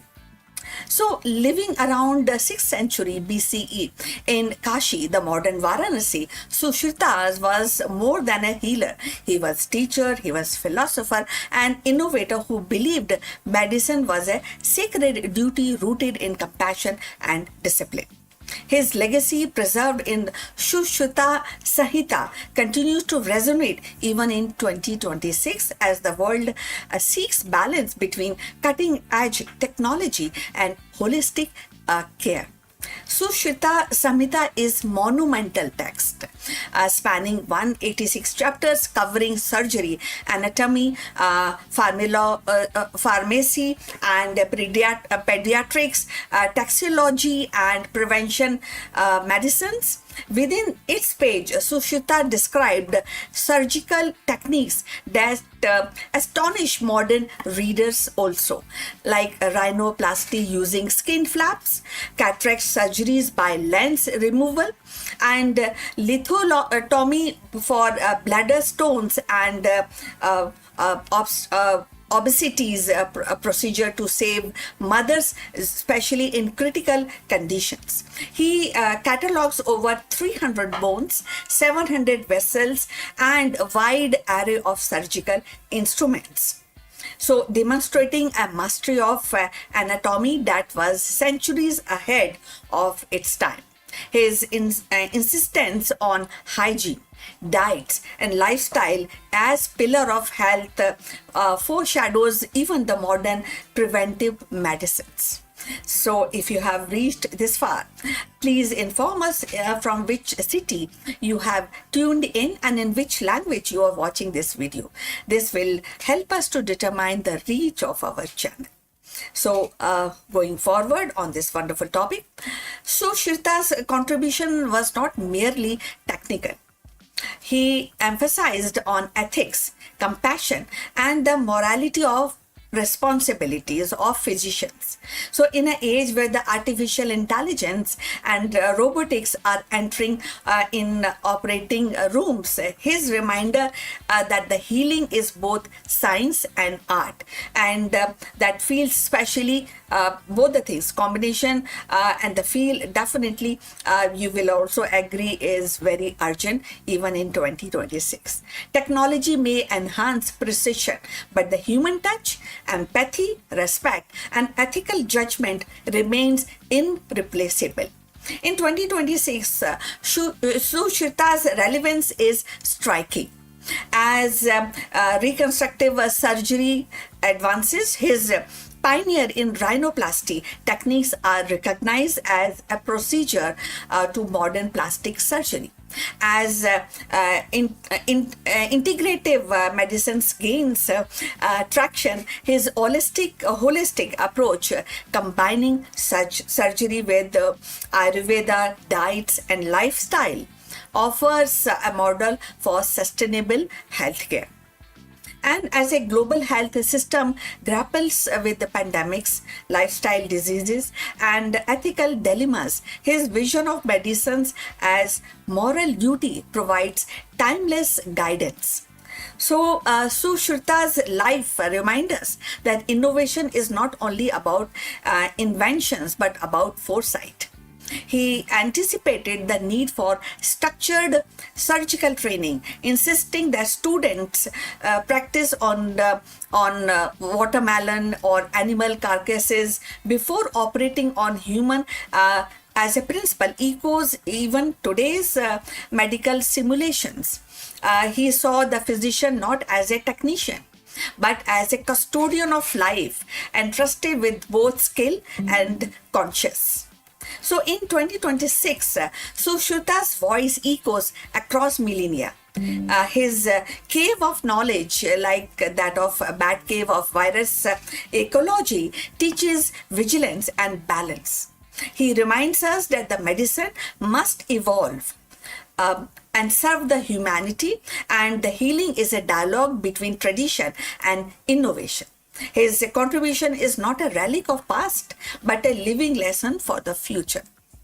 So, definitely, and this is something, his legacy is not definitely we should read, we should appreciate, and we should also follow the footstep what he has put across for human development, human health development. So his legacy, as I said, is not definitely a relic. It's a living compass pointing us towards future where the healing is both precise and compassion.